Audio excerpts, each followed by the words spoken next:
building systems out of Albion and can service you all over the state and region.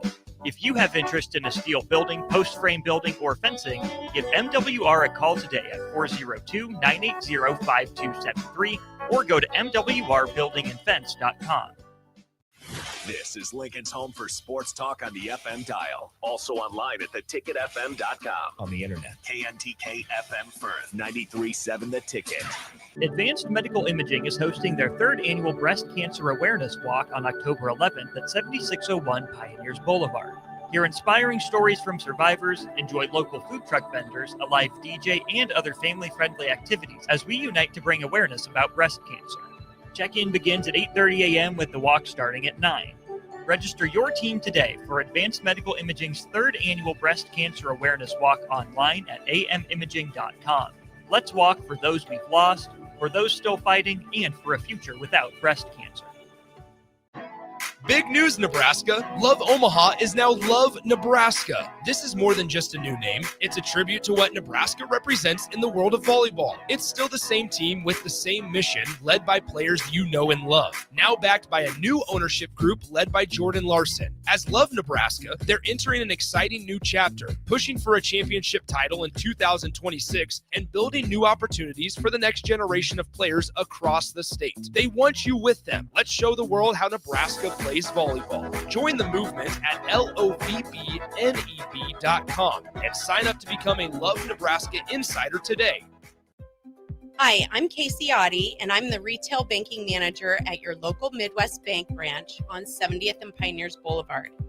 Banking may be my job, but supporting the community is what I care most about.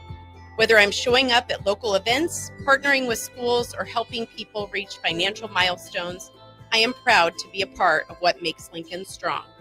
Let's build something together. Stop by and say hi.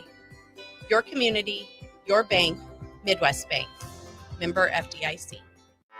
Anderson Ford in Lincoln has 2 convenient locations, which means 2 times the customer service, 2 times the inventory, and 2 times the ability to get you in the car of your dreams. Whether you visit us on the north side or the south side, you'll find more selection and a team that's always on your side. When you're looking for a better way to buy your next Ford, visit Anderson Ford in Lincoln, where exceptional service meets unbeatable selection. Empire Netting and Fence delivers top quality netting and fence solutions. From major sports venues to backyard installs and everything in between, coast to coast. We take on tough jobs with grit, integrity, and a strong commitment to safety. Empire is growing. And we're hiring motivated people ready to grow with us. We build each other up, and we're building something big. Think you've got what it takes? Apply now at empire-fence.com. That's empire-fence.com. This is where it happens. Long hikes with friends, kayaking adventures with family, more horseback riding, zipline gliding, rock face climbing, hammock camping fun than you could ever imagine. And it's all outdoors, amongst the trees and across the prairie, here beneath Nebraska skies. Plan an outing today at yournebraskaadventure.com. Sponsored by Nebraska Game and Parks, aired with the Nebraska Broadcasters Association and this station. Coming at you live from the heart of Lincoln, America. This is Old School, sponsored by the Mercado by Certified Piedmontese. Nebraska Football Hall of Famer Jay Foreman and Austin Oerman. Old School with Foreman and Oerman on 93.7 The Ticket and theticketfm.com. Good afternoon, beautiful people. Welcome in. It is Old School, 93.7 The Ticket and theticketfm.com. Coming at you here for 3 full hours. Austin Oerman and Jay Foreman. Jay, it is a fantastic grilling day today. Where are you getting your grilling supplies? At the Mercado, Certified Piedmontese, Special Ingredients, a butcher shop. 84th and Havelock, 30th and Yankee Hill, 85th and Aldermatch, last Old Cheney, and 168th and Maple up there in the O. Hot day like this. What's on the grill? What's today? Wednesday? Today's a Wednesday. I don't know, man. I'll probably just do some like chicken thighs or something. Woo. Something real light. Oh, yeah. I was thinking about some fish, but usually what you're supposed to do that on Friday. I ain't. Well, that's just during Lent. Oh. Yeah. Well, then I might do it tonight. Do it tonight? Yeah. What's your go-to fish to grill? Like, is there anything but salmon? No, I got salmon, tilapia. Mm. Cod. Sometimes I use broil the cod and stuff. Yeah. Yeah. Anything and everything. I haven't been able to go fishing. Dang. Yeah. Muskie's calling your name. Ticket listeners, we need to go fishing. Where's your boy Eric? Since Eric got something to say, I'm waiting for him to chime in.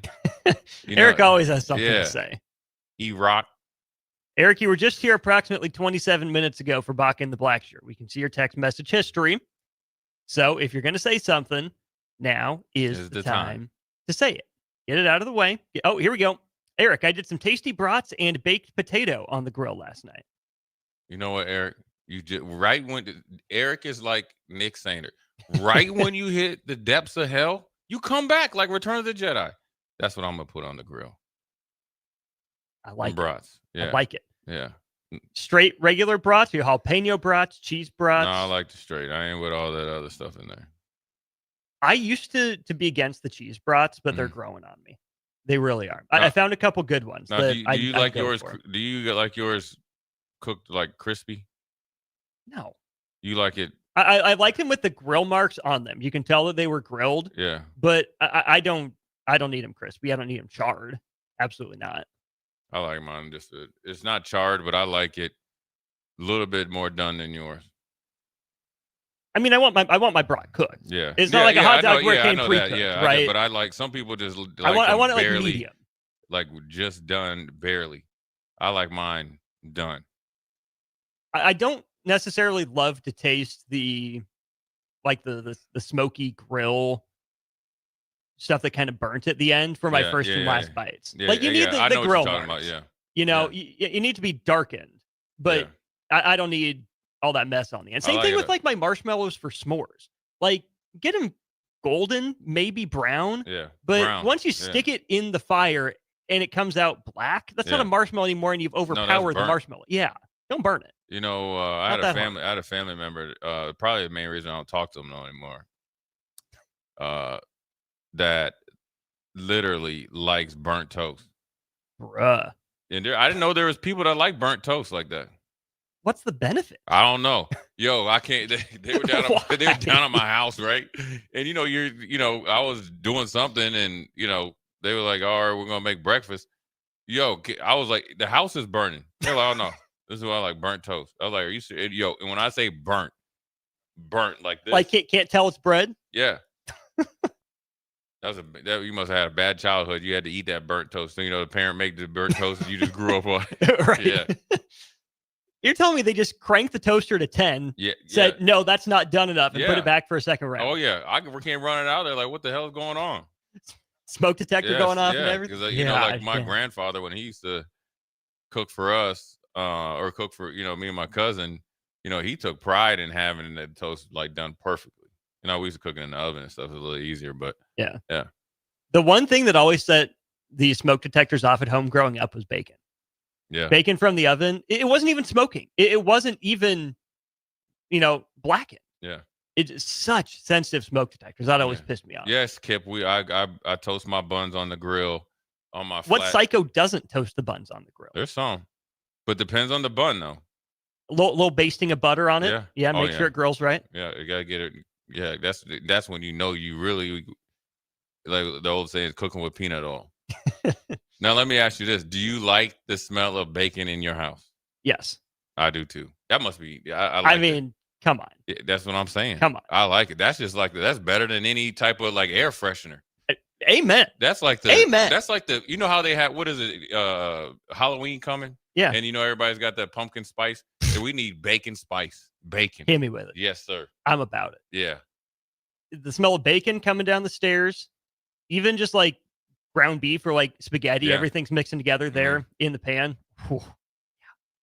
You open up your grill, Cookies. you get the whiff of the steaks in your, Yeah, you take it a lot more. Take it a lot more serious as obviously you're younger now, or younger than me, Austin. But when you start to, like I said, until I got to, I think it was Buffalo. Like I didn't know, because I think I never had a medium done steak. Evolution. I used to be a big medium rare guy. I'm back to like medium rare. I'm either. Depend on the cut. and where you're getting it from. Yes, You got to if go you to get it these from the places. Mercado- Well, if you get it from the Mercado, then you can have medium rare. but then it's on the griller because the product is going to be great from the Yeah. Mercado. But then it's on you to determine how it is you like it cooked. I'm saying if I'm going somewhere, if I haven't made my weekly run to the Mercado or I'm not feeling confident in my skills or something in a rut and I go somewhere, some places I really like the medium rare. Other times I need a medium. You just got to know who's on the grill for you. Yeah, and you can't, and they can't be distracted when you're trying to cook medium or medium rare, medium or whatever, or in between like medium and whatever you call it after that, between like medium well. They have to know what they're doing, because also depending on how they cook, if you want medium, you can kind of, once it gets a little bit past medium rare, you take them on, it'll cook the medium. So you have to, it's all a timing thing, and it takes a lot of effort, especially when you have a good piece of meat that's expensive. It's not time to be checking Instagram and all that. TLC. Yeah. Tender love. And I've there's a guy that's on I think he's on Instagram. I know he's on one of the social things. It's called the Meat Doctor. He's an old butcher, and he goes through how like you can take a not so, I guess, tender piece of meat and make it work and do all the other stuff. Then you can, it's a process. It's the letting it cook while it's off the grill that took me a couple times to remember. Well, it depends on how you wrap it too. Now you gotta be on your game, Austin. I'm saying I'm getting there. I'm telling you, I'm getting there. I'm telling you the first few times. We're gonna get the grill down here, and we're gonna get busy. We're gonna get Kevin. We're gonna set it up because Kevin's coming in tomorrow. And yes, John and Cortland, the smell of fried chicken. Woo! Hopefully some butter biscuits with it. Yeah, everything. Give me all the fried chicken. Yeah, there ain't nothing like It's all in how you like how you coat it. Always. Yeah. What was the go-to coating for the Foreman family? Well, we'd have a little bit of baking soda, and then my grandfather, he cooked it. Army brat, so he'd baking soda, then do a little egg and a little bit of 2% milk back into the flour, then he'd season the flour. Nice. But one thing he did tell me, that this is obviously before he got older and got felt a little bit ill, is that he's like, when you fried chicken, he's like, you have to make sure it's dry properly. And he's like, you don't want to have too much on it. So his was, it was a process. Simple, the flour and the seasonings, always great. I've become more of a fan of the cornflake breading. Oh yeah, cornflake chicken. Yeah. Yeah. Was not a fan there for a while, and not as big a fan, but I'm all about it right now. Yeah, John and Cortland you got buttermilk, Cajun seasoning, yes sir, salt, pepper, and flour. You don't have to do much. It's simple if you know exactly what you're doing. It's the process, man. Look, we blowing up. All you guys in here, talking about, right? You guys are horrible when I was trying to buy my grill.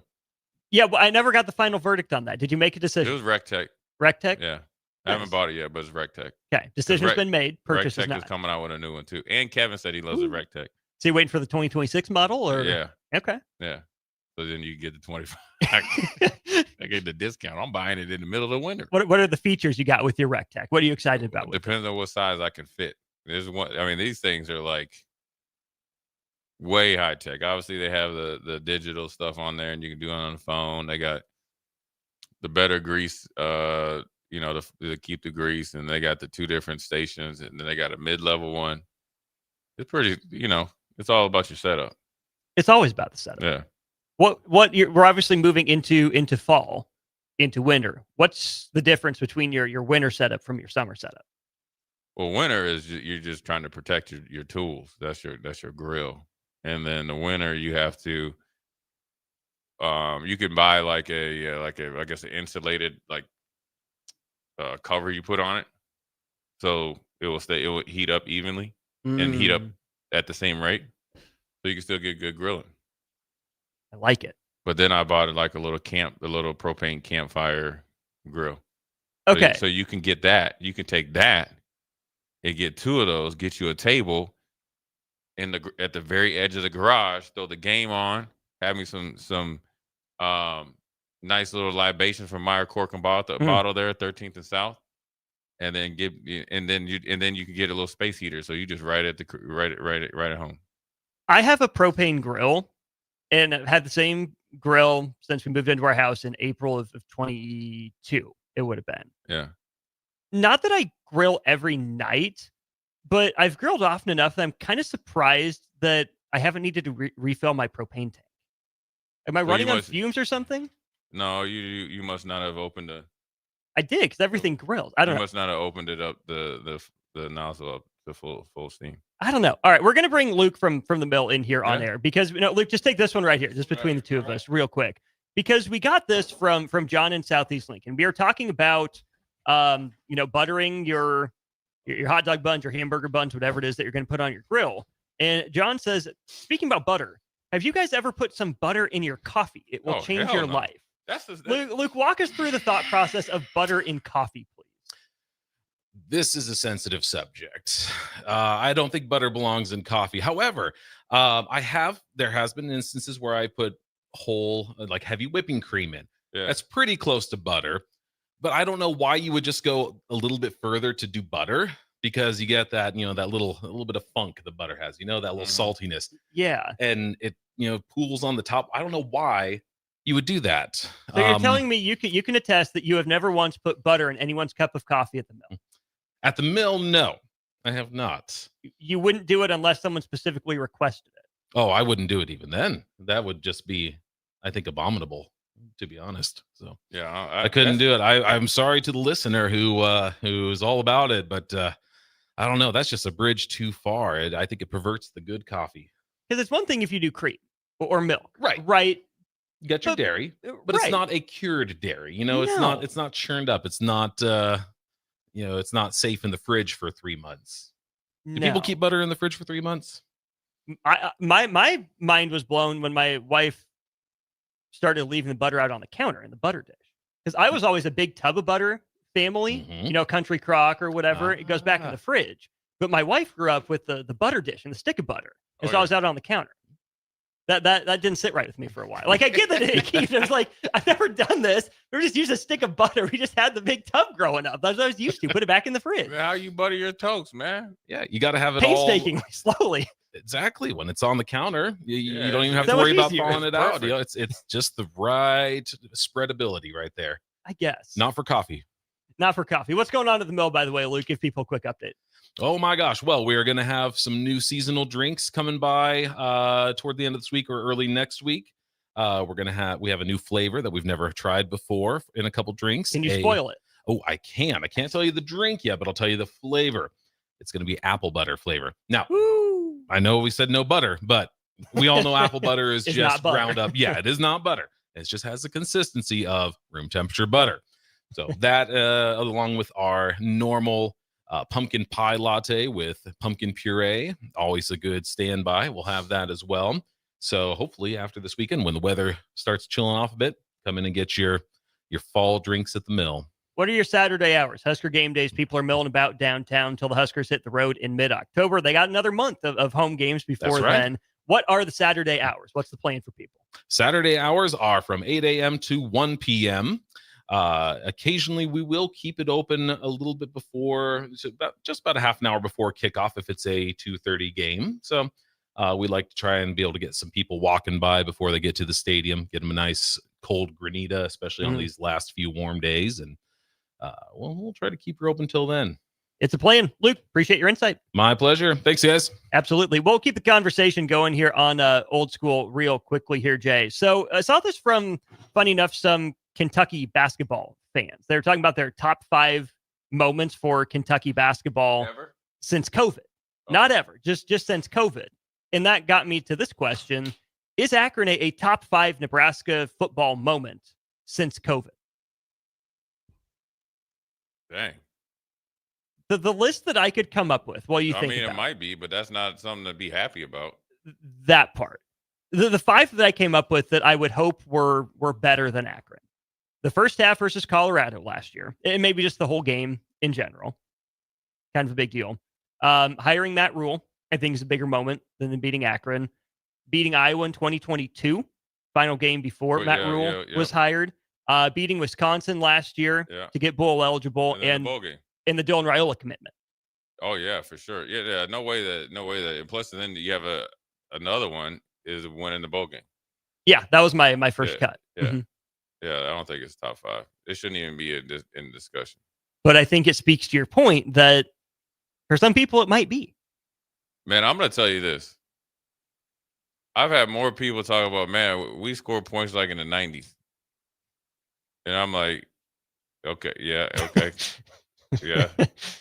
But we did that like against the likes of like Oklahoma and Colorado versus, and this is not to dumb me down what the players did or what Nebraska did. Because you got to do it against somebody before you do it against everybody. You got to do it. We beat the brakes off Pacific and all that. So, I mean, look, you never want to rain on anybody's parade when they start to have success. I mean, that's because, that's what you want the best for, for those players in the program.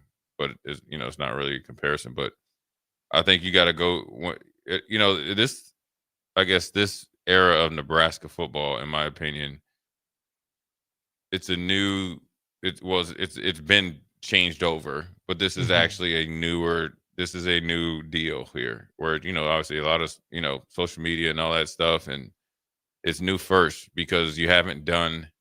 Here's the problem, I think, for you young fans. I know we got 5 minutes. Here's the problem for fans out here that since we always live in the moment and right now you forget, okay, how did you get here?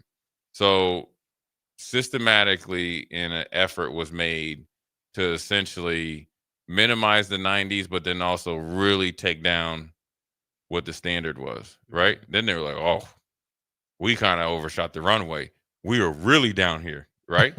And whether it was getting blown out in the Big Ten championship in Wisconsin that one time when we had the better record and they just beat them earlier in the year, whatever. Beat them earlier in the year and they just ran up and down the field, or Melvin Gordon breaking the record, or whatever it was, or Mike Riley, or like the, Bob Diaco or whatever it was, or Frost and all that. Then now we're trying to get back up into, this is like a new era. So it's like everything is almost like a first for this new age fan of 18 to 30, essentially. 30. I was going to say 35, 18 to 30, which is all your student body, or you know what I mean? All your student athletes, all your young professionals that were young kids, kind of going through what I just mentioned before.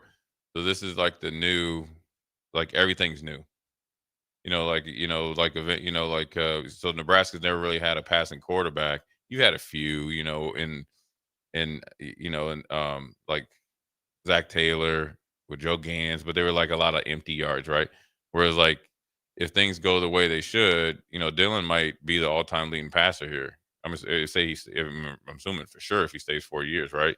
But then it's different because this is actually like the new era, right? Where it's like, kind of like it was a kind of mini change in the guard with Callahan and them, and then we went back with Taylor, and then so forth, and then we have Tommy Armstrong and all that stuff. So it's it's just, I think this is a new, everything's new. You become bowl eligible, you win a bowl game, you do this, so you're kind of really starting to kind of hopefully inch your way up the ladder. And again, even looking at just these top 5 moments that I came up with, and let us know yours, 402-464-5685. It really is inching. Beating Colorado was a big deal then. It's still fun to think back on now, but that was just what you did 30 years ago. Hiring a new coach, there was, I assume, a lot more fanfare around Nebraska hiring Matt Rule than there was Nebraska hiring Tom Osborne. Just promoting. Well, I mean, and that's not a perfect comparison. From within, it was just a lot different. Less media, different era, media, whatever. And Nebraska had been pretty consistent. The pressure was on Coach Osborne at that time to keep things going. Whereas like now it's you just got to do what you got to do. So it's a lot different. And then beating Iowa and Wisconsin, I mean, those should have been rivalries.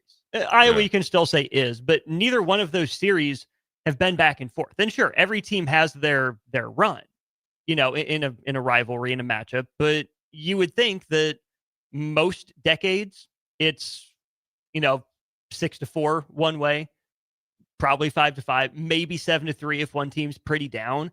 Yeah. But 10 years is a long time Yeah. to get something wrong and to get something right. And that's pretty much how long it was between wins against Iowa and against Wisconsin for Nebraska. Yeah. That can't happen. So even just getting, one win in that series against Wisconsin and then a couple in recent memory here again against Iowa, it's not everything, but it is something. Yeah. It can be celebrated, but just make sure you're at the right level of celebration. Yeah, and you got to go through the process of learning how to deal with success, and that's what part of the, the news, success is. And so you just got to it's constant, and it's the day and age is, the student athlete or the athletes now, where you got to constantly always, check their temperature and keep it at a pretty good, temperature to keep them focused, because obviously, the coaches, have been to bigger and better places as far as winning and know what it takes to win and know what's out there to possibly be in front of them in the future to face, if you're, go along the process and live up, to your standards. So, that's a big part of it as well. But, as they're going along this process, they got to keep doing what they got to do. This is a maturity year. This is a maturity game. This is a validation game. This is like, they're, now, you got the Ryder Cup coming up. It's like they're playing in the match and they're, kind of, nub the driver down the fairway, par, maybe hit one out of bounds. And then they, made a couple birdies. And then whoever they're playing against made a couple birdies. And then Nebraska was able to, hole out to win or whatever it needed to win the game. Wasn't the best, because you'd hearing like, oh, they'd made some improvements. And then they played the next, tournament and they blew the field away. Well, then now they're like, okay, well, this dude is, we can start, okay, he might be coming up the ranks. He's good. Well, now you got to validate it. So, of course, win. Then it'd be the equivalent. Okay, now you got to finish, because you're not going to win every golf tournament. So you're probably like, okay, we got, he's got to finish top 25 or whatever. And that's what would be another repeat performance, which is not on the scoreboard. Right. What Coach Rule said is got to be a clean game. Clean. Like start to finish. You know who. You do know who. Ned Stark.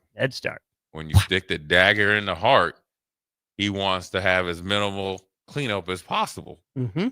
So that's what, that's where they're at. And it's a good place to be. And I'll say this before we go to break. And obviously, we'll get to the text in the next, and we got some other stuff to get to as well. The great thing about this team, and the hardest thing, what I think is more a great thing, is that every single person has something to prove. Always. Everybody, though. So everybody's going through the day-to-day process for different things that they gotta deal with. And that's a good thing, because now we're in it together. There's no more, all right, this is your problem. This is their we problem. Yeah. This is what we got to do so we can get to where we want to be. Yeah.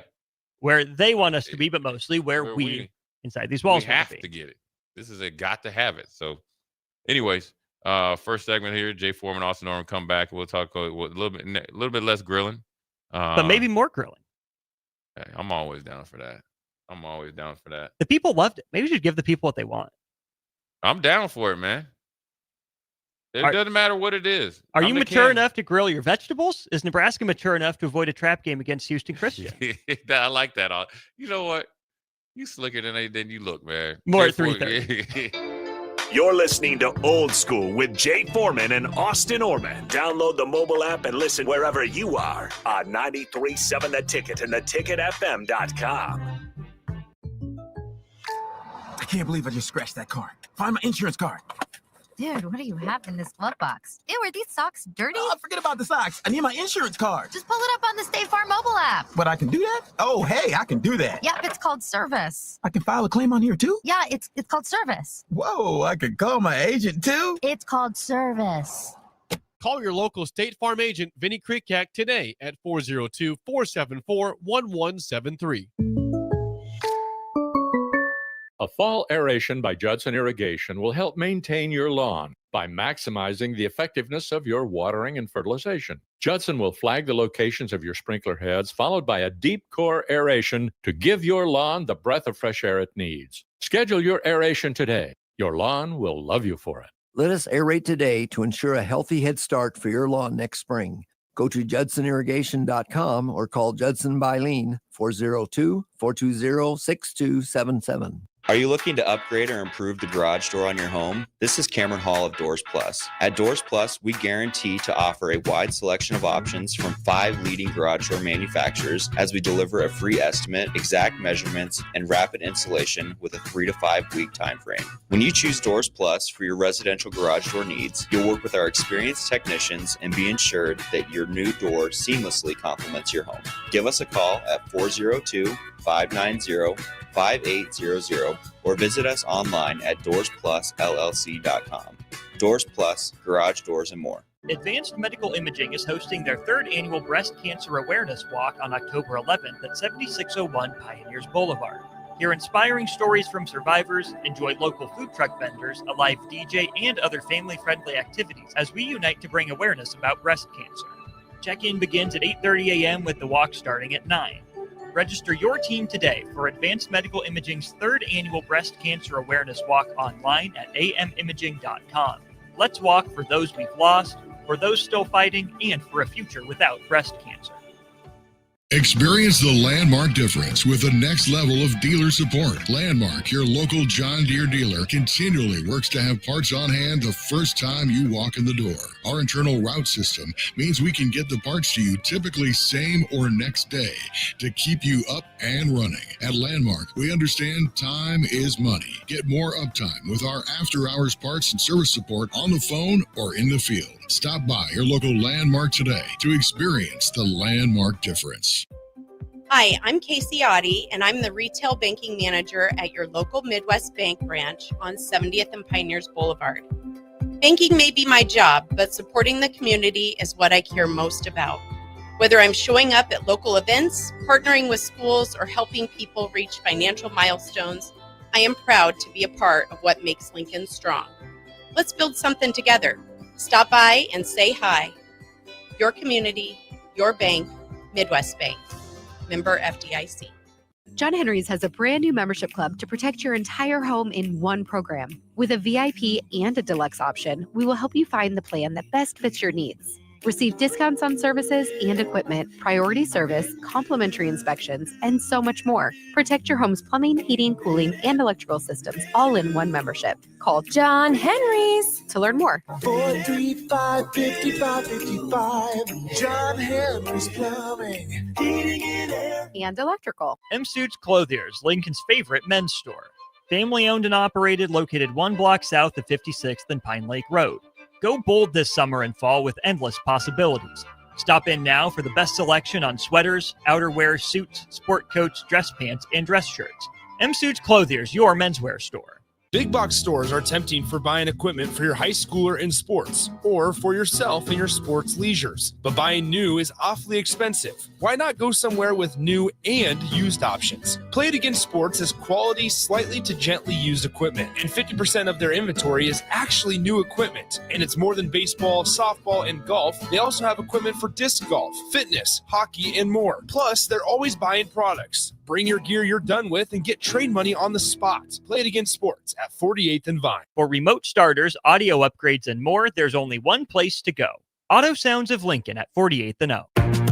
Back to old school with Foreman and Oerman on 93.7 The Ticket and theticketfm.com.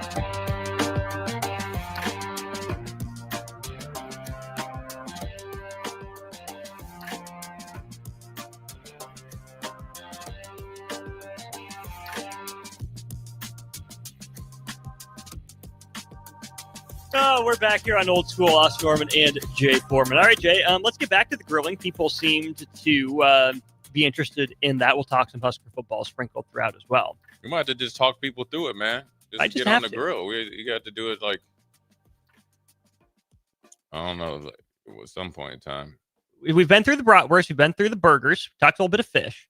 But the mature next thing to do is grill your vegetables.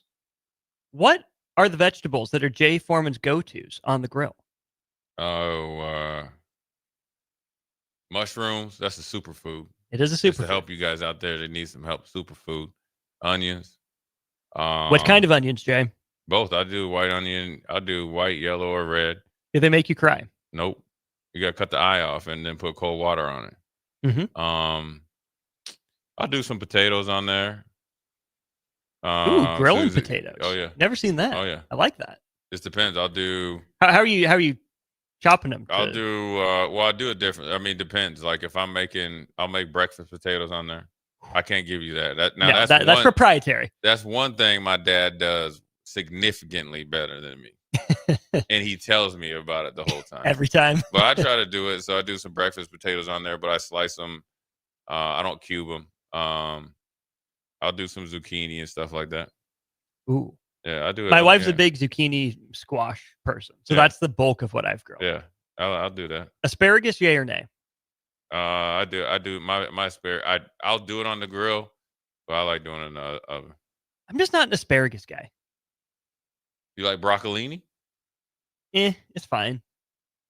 I'd rather have broccoli than broccolini.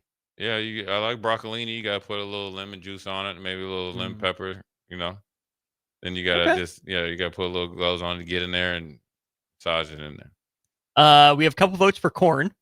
Yes, grilled corn on the cob. Absolutely. I do that. Like I'll do that on the grill. Mm-hmm.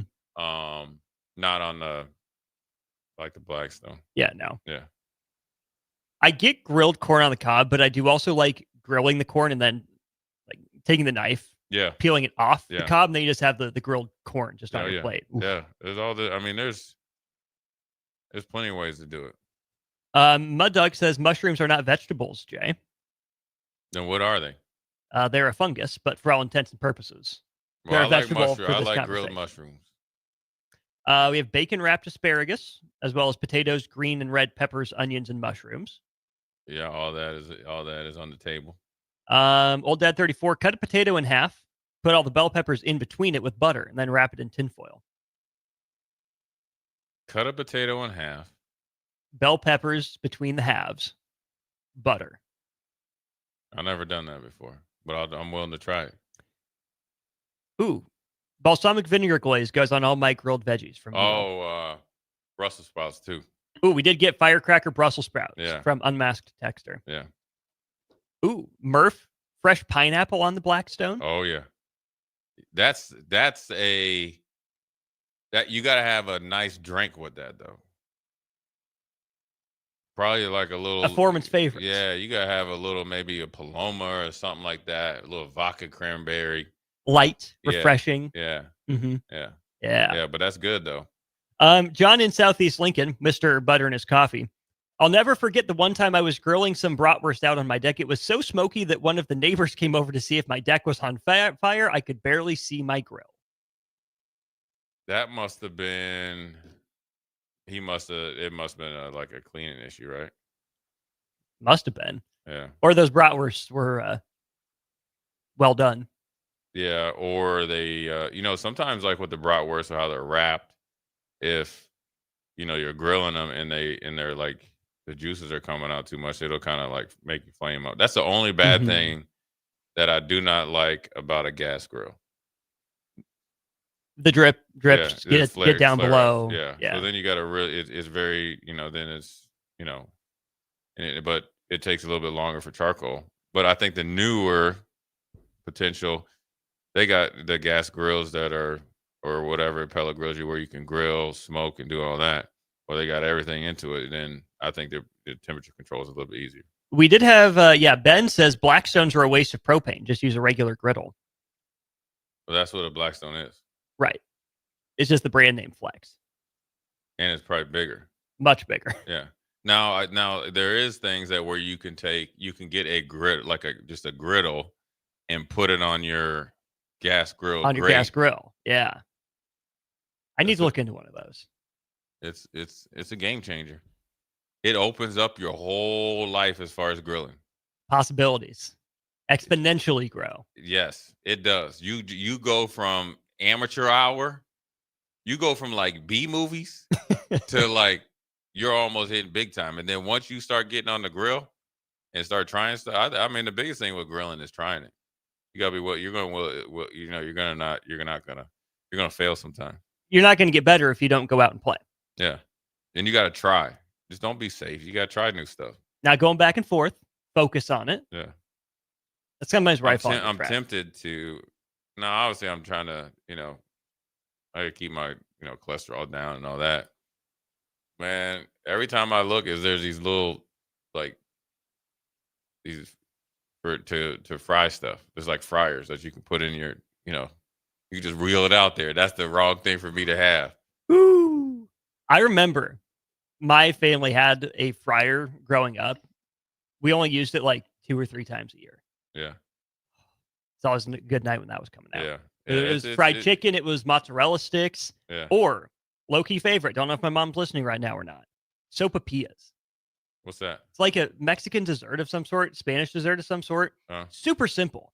It's just essentially like slightly sweet fried bread of some sort. Super simple. Not like white bread like you're thinking of, but essentially like a slightly sweet tortilla, but it's like puffy in the middle. Yeah. You pop the hole. Well, you don't have to, but you put honey on top of it. A little powdered sugar with it. Yeah. I think I know what you're talking about. Big sopapillas. Yeah. So, but see, like when I grew up, I was out in DC with my, grandparents. They fried chicken right there in the kitchen. Now, yeah, these Jay. Oh, I've had those before. Those are good. Yeah. And then we used to keep the oil and stuff and reuse it. Oh, of course. Yeah. It's not cheap. Yeah, yeah. So it's a different time with Crisco oil and stuff like that in the can. People, these little kids these days would be appalled. But yeah, do what you had to do. Yeah, I mean, you get you a good table, get you a grill or two, and then you get you one where, like, if you're camping, you grill 24/7, 365. Out in nature, like God intended. Mm-hmm. I'm with it. Yeah, and you can grill like eggs with a little fat and all that. This depends on what you like, man. How do you cook your eggs? I mean, generally, scramble is the easiest, but I like to, sunny side up with a little bit of fat in the pan. Oh, yeah. And then you butter with the butter bread, and then just enough that where when I put my bacon on, my thick cut bacon, okay? Mm-hmm. Sometimes it's peppered, sometimes it's candied, sometimes it's regular bacon, thick cut. And then I want to be able to break the yolk a little bit. You have the text line pulled up? Ben? Yeah. Let's see what he's talking about. He says, please review my grilling credentials. I wish we could pop this up on. Ben! Yo! There it is. Hey, where are you? Ben. Where are you at? Yeah. Please review my grilling credentials. From Lexington, Nebraska. You know you can cook. First of all, you live out in the country. So we know you can cook. We know you can fix some stuff. He did it all. He got the chicken breast. That's pork cutlets, right? I believe so. Yeah, he got. Looks like we have bacon wrapped. I assume those are some poblano peppers, probably. And then he's got the. That's a lot of them too. Yeah, look at that steak. Yeah, Ben ain't playing games. Ben, your credentials will never be revoked. Yeah. You're good. Yeah, Ben, you the ace in the hole. Oh, he says he's in Lincoln. Next time they have a day off of school, I'll drop something off. Oh, then make it a Thursday, Ben. Now we back in business. We're starting to get fed now. Oh, Eric says, we can submit grilling pictures for Jay's approval. Hold my beer. Send it, Eric. Come on, Eric. Man, what's up, man? I mean, dang, what's the beef? Did I throw you in the snowbank at college, Eric? He was not happy that he said, that's the meanest thing you've ever said to me, Jay, comparing me to Nick. No, I was actually giving you a compliment. You had a Nick-like quality. Yeah, Nick starts out in the depths of hell and questionable at best. Questionable at best, and then seems to rebound. You want to hear the best? Like once a month. You want to hear the best rebound story ever? Nick saying it rebound or general just rebound? In general. Okay. It has a Nebraska football field. Ooh, hit us. So me and some friends went out to when Scott Frost the first year Scott Frost and they played out in Colorado. So we drive out and we went out for a little early and we, played this golf course, I think Fossil Trace or whatever. This is like a few years ago. We had to go to the Colorado game. Those fans were crazy. Almost getting a couple fights. So there's this new guy that came in the group. And he's a great dude now. He's one of my favorites. His name is Randy Trainer. Probably hates that. He's real low key. He hates that That he probably might be, probably don't want me to say his name, but he's Randy Trainer, accountant extraordinaire. So he's a new guy now. Okay. Now, number one, he started off on the wrong foot. He was late. Oh no. And we were riding together. So he's holding up the group. Yeah. Damn. You the new guy? Never be that guy anyways, let alone when you're the new guy. Yeah, or you be the guy walking down playing your guitar right there. You see your boy right there. So he's late. Okay, that's fine. But it's not, but it is. But it's okay. But he rebounded. Okay. He brought a little cooler for the guys that are riding in the back. So there's an icebreaker. And this is the first time I ever met him now. Okay. He's a mutual friend of one of my good friends. So we ride up there. And it was, it was crazy up there. We were like, hey, let's not get separated because it's like we already on the way to the game. It was, those little punk Colorado kids. We almost got done up, so we lose. I was so mad. I'm like, we can drive back. We could listen. I said, listen, we're gonna gain an hour. Let's just leave right now. They're like, no, let's go get something to eat, whatever. So then it was like everybody was there. It was a long wait. Okay. So we couldn't get anywhere. So we went to this other place, like I think in Boulder, like kind of like an off place in Boulder. And we were literally at a street corner. We said, listen, because Randy had gone missing. Oh boy. You know what I mean? Okay. He's like a wanderer. So we had everybody there, like I'll never forget this. It was like at a crosswalk. We were like, listen, okay, for the rest, because everybody's frustrated. We're hungry, frustrated at the game. We're going to go and watch the game. If you do not leave the pack, right? Nope. Everybody cool. Ready, break. 2 minutes later. Couldn't even have been 2 minutes later. A conversation between me and a couple guys. Look around like, hey, let's try to get in here. And they already had told us it was like an hour, like a 30-minute hour wait. And so we were like, all right, let's go to the other place. Mm-hmm. Right? Because we called. Okay.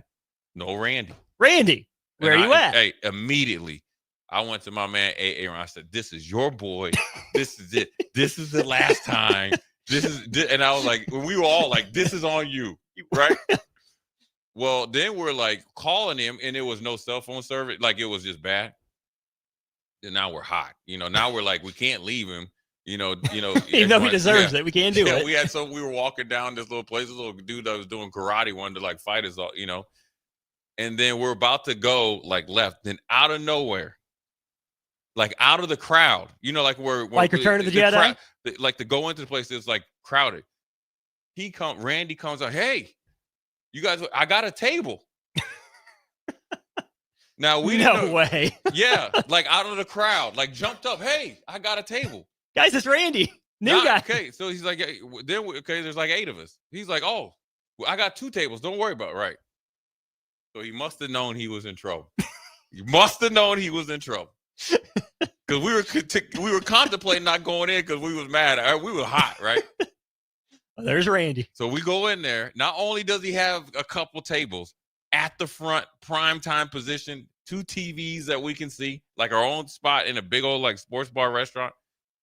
He had he had everybody a water, a beer, vodka, Red Bull. I said, Randy, you don't know how close you were. You were close where being left. Here, the fingers are basically together, Randy. Hey, I gave him a hug. I said, listen, I've never seen a comeback like this ever. And he's like, what do you mean? And you know what it is? He saw a business partner, so he had to go in, and it actually was the business that he was doing. And then, he got their table when they left. The biggest comeback ever. Eric, you're in good company. How about that? Yeah, Eric, we will. Dad 34. I like that one too. Chicken or bacon wrapped chicken thighs. We will review Eric's grilling credentials.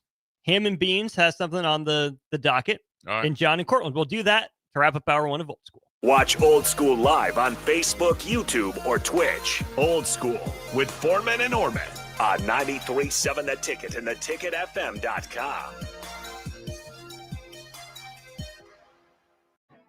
Big news, Nebraska. Love Omaha is now Love Nebraska. This is more than just a new name. It's a tribute to what Nebraska represents in the world of volleyball. It's still the same team with the same mission, led by players you know and love. Now backed by a new ownership group led by Jordan Larson. As Love Nebraska, they're entering an exciting new chapter, pushing for a championship title in 2026 and building new opportunities for the next generation of players across the state. They want you with them. Let's show the world how Nebraska plays volleyball. Join the movement at lovneb.com and sign up to become a Love Nebraska Insider today. No cravings, no hunger pains, no struggle. Thanks to GLP-1s from Limitless Mail, weight loss is possible. Picture this. Your clothes fit better, your energy's up, your doctor's impressed, and your friends start noticing. Limitless Mail's GLP-1 program is medically monitored and changing men's lives. There's no better time than now to get on board. Lose the weight, better your health, gain your confidence without being hungry. Free consult at limitlessmail.com. This just in, hot off the bench press. Planet Fitness has expanded strength equipment. Save $28 or more when you join today. We're raising the bar with these benches, and our hack squat will have you actually looking forward to leg day. Plus, we're still repping all the best-in-class equipment we've always had. There's no better time to get stronger. So join Planet Fitness today and save $28 or more. Just $1 down, $15 a month. Find your nearest club and join today. Deal ends September 12th. See Home Club for details. A fall aeration by Judson Irrigation will help maintain your lawn by maximizing the effectiveness of your watering and fertilization. Judson will flag the locations of your sprinkler heads, followed by a deep core aeration to give your lawn the breath of fresh air it needs. Schedule your aeration today. Your lawn will love you for it. Let us aerate today to ensure a healthy head start for your lawn next spring. Go to judsonirrigation.com or call Judson Bylene 402-420-6277. M Suits Clothiers, Lincoln's favorite men's store. Family owned and operated, located 1 block south of 56th and Pine Lake Road. Go bold this summer and fall with endless possibilities. Stop in now for the best selection on sweaters, outerwear, suits, sport coats, dress pants, and dress shirts. M Suits Clothiers, your menswear store. This is your year, where your team takes it all the way. Win way more than bragging rights at Warhorse Casino, where your love of the game could put $1 million in your pocket. The Pro Football Frenzy is free to play with prizes all season long. Weekly cash prizes up to $1,000 cash, season-long leaderboards, and a chance to win $1 million. Only at Warhorse Casino. Wagers may only be placed on Nebraska-based teams when played outside the state of Nebraska. Must be 21 or older to gamble. Gambling problem? Call 1-833-BET-OVER. We interrupt this commercial break for an important story. There once was a man from Nebraska who went searching for food in Alaska. When his stomach was rumbling while laying in bed, he could think of only one option, Führer's cheese spread. So he left at once and drove day and night to return back home for cheese spread delight. Now his stomach is full and the voice in his head tells him no more vacations without Führer's cheese spread. Find yours today at most local grocers. In every office, there's two types of people. There are those who bring in bagels and those who eat the bagels that someone else brought in. Everybody likes the first person. Be that first person. Weekday mornings at 7:30, you have a chance to win a business box of bagels from Bagels & Joe. All you have to do is shut up, Sipple. 2 questions for you, 2 for Sip. Win, and the bagels are yours. Lose, well, you don't want to lose. You lost Monday, you lost Wednesday, you're a loser. Shut up, Sipple. Weekday mornings at 7:30, brought to you by Bagels & Joe. Rosie's Sports Bar and Grill, open for lunch and dinner at 1501 Center Park Road, just south of 14th and Highway 2. Back to old school with Foreman and Oerman on 93.7 The Ticket and theticketfm.com. All right, we're wrapping up hour 1 of old school here. Yeah, Had a blast. This is all right though. This is what radio should be. Grilling and Chilling podcast with Jay and Kevin. There you go. Oof, we're here for it. We're here for it. All right, Jay, you've had all break to review Eric's grilling credentials. Are they good enough for him to win $50 to go out of Bar and Lounge? This dude, 1508. You know, you see him? You ever cook firecrackers? Yeah, like you thought we were gonna fall. Yeah. This ain't Easter egg. Good one. Good try. For old dad, I'm giving you props. On yours, the bacon wrapped chicken thighs and drums. I like it. Ham and eggs, I like that. Let's go to Eric. Okay. Eric, see. That first picture, Eric, is exactly why you just made a comeback. My first thought was seafood boil, but I like you got shrimp. He's got the sausages the in andouille, there. Yeah. potatoes, the corn. Yeah, there you go, Eric. You stepping up like a champion. So you can talk junk all you want, Eric. You in there. Eric, we'll give you $50 to Grata for that. There you go, Eric. Yeah, Eric. Yeah, you did it with the cauliflower too, and the broccoli. Okay, E money. Ooh, pulled ham, like pulled pork there from who is that? Money G. Yeah, hey, I'm about it. Hey, the best grill master, let's say non-affiliated grill master that I know in Lincoln, like not working, at a place or whatever, is my man Dell.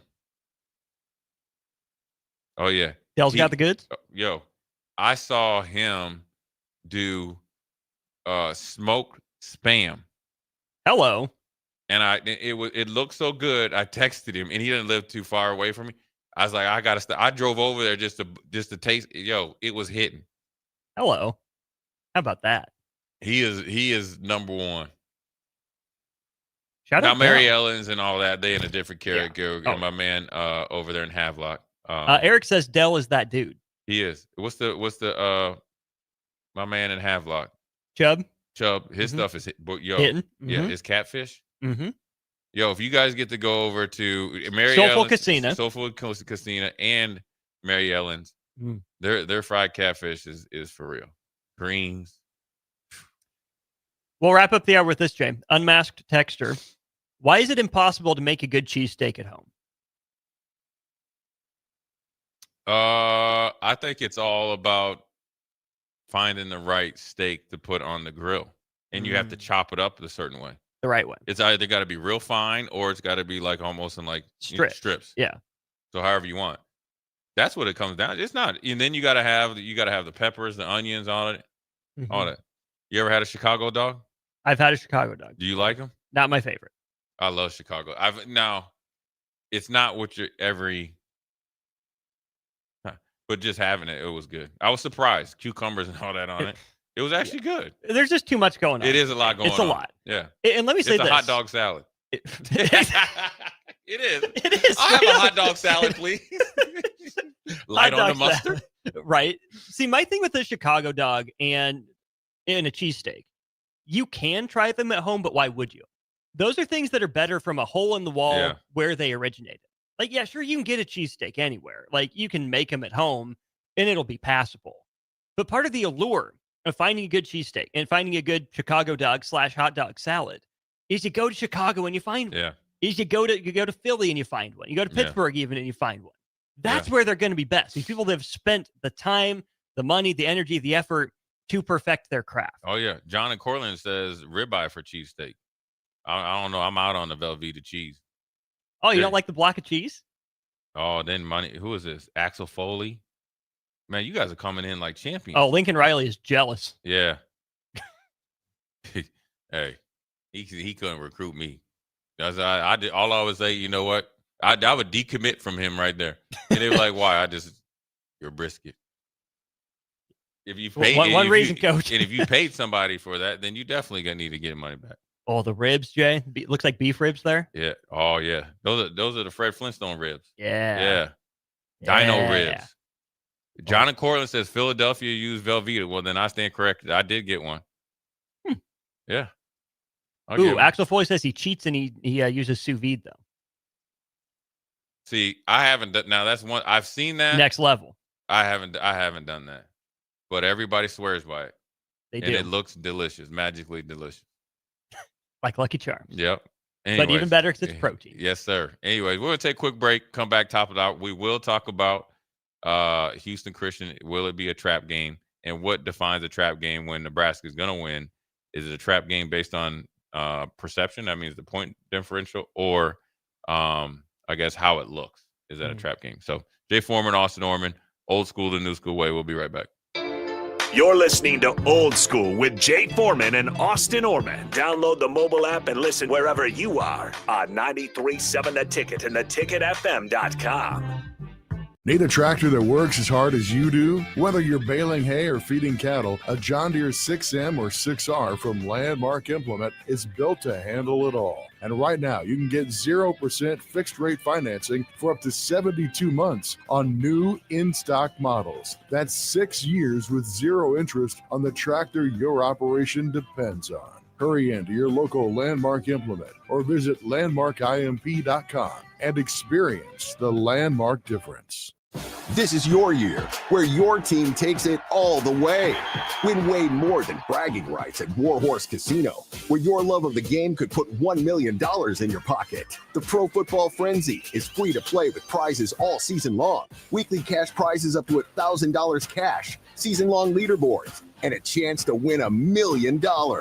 Only at Warhorse Casino. Wagers may only be placed on Nebraska-based teams when played outside the state of Nebraska. Must be 21 or older to gamble. Gambling problem? Call 1-833-BET-OVER. Are you looking for an exciting new way to put your skills to work? Explore new career options in the fintech industry at Currency, a Sandhills Global company. We offer full-time positions in financial sales, compliance, operations, and other fields. We also offer a 4.5-day work week, an attractive benefits package, and opportunities for advancement. Put your motivation to work and grow with us at Currency. Visit gocurrency.com/careers to learn more. Big news, Nebraska. Love Omaha is now Love Nebraska. This is more than just a new name. It's a tribute to what Nebraska represents in the world of volleyball. It's still the same team with the same mission, led by players you know and love. Now backed by a new ownership group led by Jordan Larson. As Love Nebraska, they're entering an exciting new chapter, pushing for a championship title in 2026 and building new opportunities for the next generation of players across the state. They want you with them. Let's show the world how Nebraska plays volleyball. Join the movement at lovebneb.com and sign up to become a Love Nebraska Insider today. Select Plumbing and Utility has been serving Lincoln and the surrounding area for 14 years, and they're not slowing down. Select Plumbing and Utility handles all your plumbing needs, from faucets and water heaters to full renovations, and they can even help with your heating and cooling needs. They're also Lincoln's underground experts, repairing and replacing broken underground water and sewer lines since day one. Contact Select Plumbing and Utility today at 402-560-6197, assuring excellence in every situation, opportunity, and challenge. That's 402-560-6197. Acres Fall John Deere Super Sale event is underway. Our complete inventory of John Deere equipment is marked down to sell. From large ag equipment to compact tractors and gators, Acres has something for everyone. And don't miss our State Fair Harvest Days parts and merchandise sale in Grand Island. Special in-store discounts and incentives are available. Visit our Grand Island location at 4050 West Stolly Park Road and see what Acres has to offer. Visit acres.com for all the details. Offer ends September 13th, 2025. Attention all Wings fans. Buffalo Wings and Rings has daily specials that will make you want to stop in on all days of the week. Kids eat free on Mondays, and on Tuesdays enjoy 40% off boneless or traditional wings at a price that makes the whole family happy. And come back on Wednesdays for $1.39 chicken tenders all day long. Get to Wings and Rings today, 68th and O, or in Williamsburg Village. Load up on meat and more this fall at the Mercado by Certified Piedmontese. This week's specials through September 16th are $1 off ready-to-eat meals, 20% off all pasta, and 8-ounce grass-fed, grass-finished sirloins for $9 each. Plus, stop by for lunch on Fired Up Thursday at the Mercado East or Fired Up Friday at the Mercado North. Locations at 84th and Havelock, 30th and Yankee Hill, and now 85th and Old Cheney in Lincoln, or 168th and Maple in Omaha. Get to the Mercado today for the best meat in town. Rosie's Sports Bar and Grill, open for lunch and dinner at 1501 Center Park Road, just south of 14th and Highway 2. This is Lincoln's home for sports talk on the FM dial. Also online at theticketfm.com. On the internet. KNTK FM Firth, 93.7 The Ticket. Coming at you live from the heart of Lincoln, America. This is Old School, sponsored by the Mercado by Certified Piedmontese. Nebraska Football Hall of Famer Jay Foreman and Austin Oerman. Old School with Foreman and Oerman on 93.7 The Ticket and theticketfm.com. Well, welcome back in hour 2 of Old School. Austin Oerman, Jay Foreman with you. Keep sending in your grill master credentials. Yes, unmasked texter, you are 1,000% right. cheesesteak grill is off the charts. Nick Sainert, Jake Sorensen, get on it. Not that far. Just down the road. Get on it. John and Cortland, we will take your word here with the Mad Skills. Big thanks to the Mercado by Certified Piedmontese for their sponsorship of the show, providing all you need to make your cookout, your grilling, successful. 3 Lincoln locations and 1 up in Omaha. All right, Jay, to Nebraska, Houston Christian. Yeah. You asked the question, what makes a trap game? Does Houston Christian qualify for Nebraska? And if so, how do they avoid falling into the trap? I don't think it qualifies as a trap game, like a true trap game. But for, I guess a trap game for me would be you just beat a like opponent. I'm just trying to just piece together a schedule. You can't even call when, you go beat Maryland. You can't call Minnesota a trap game.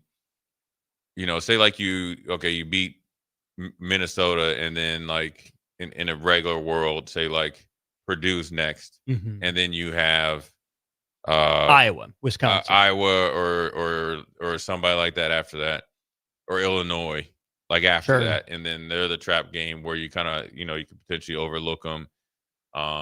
If you play really, really like sluggish or whatever, then you'll be in a dogfight. Whereas I think with Houston Christian, the trap reference is, can you go out there and perform with the same energy at a significantly different time, which I still can't wrap my head around that it affects how you play.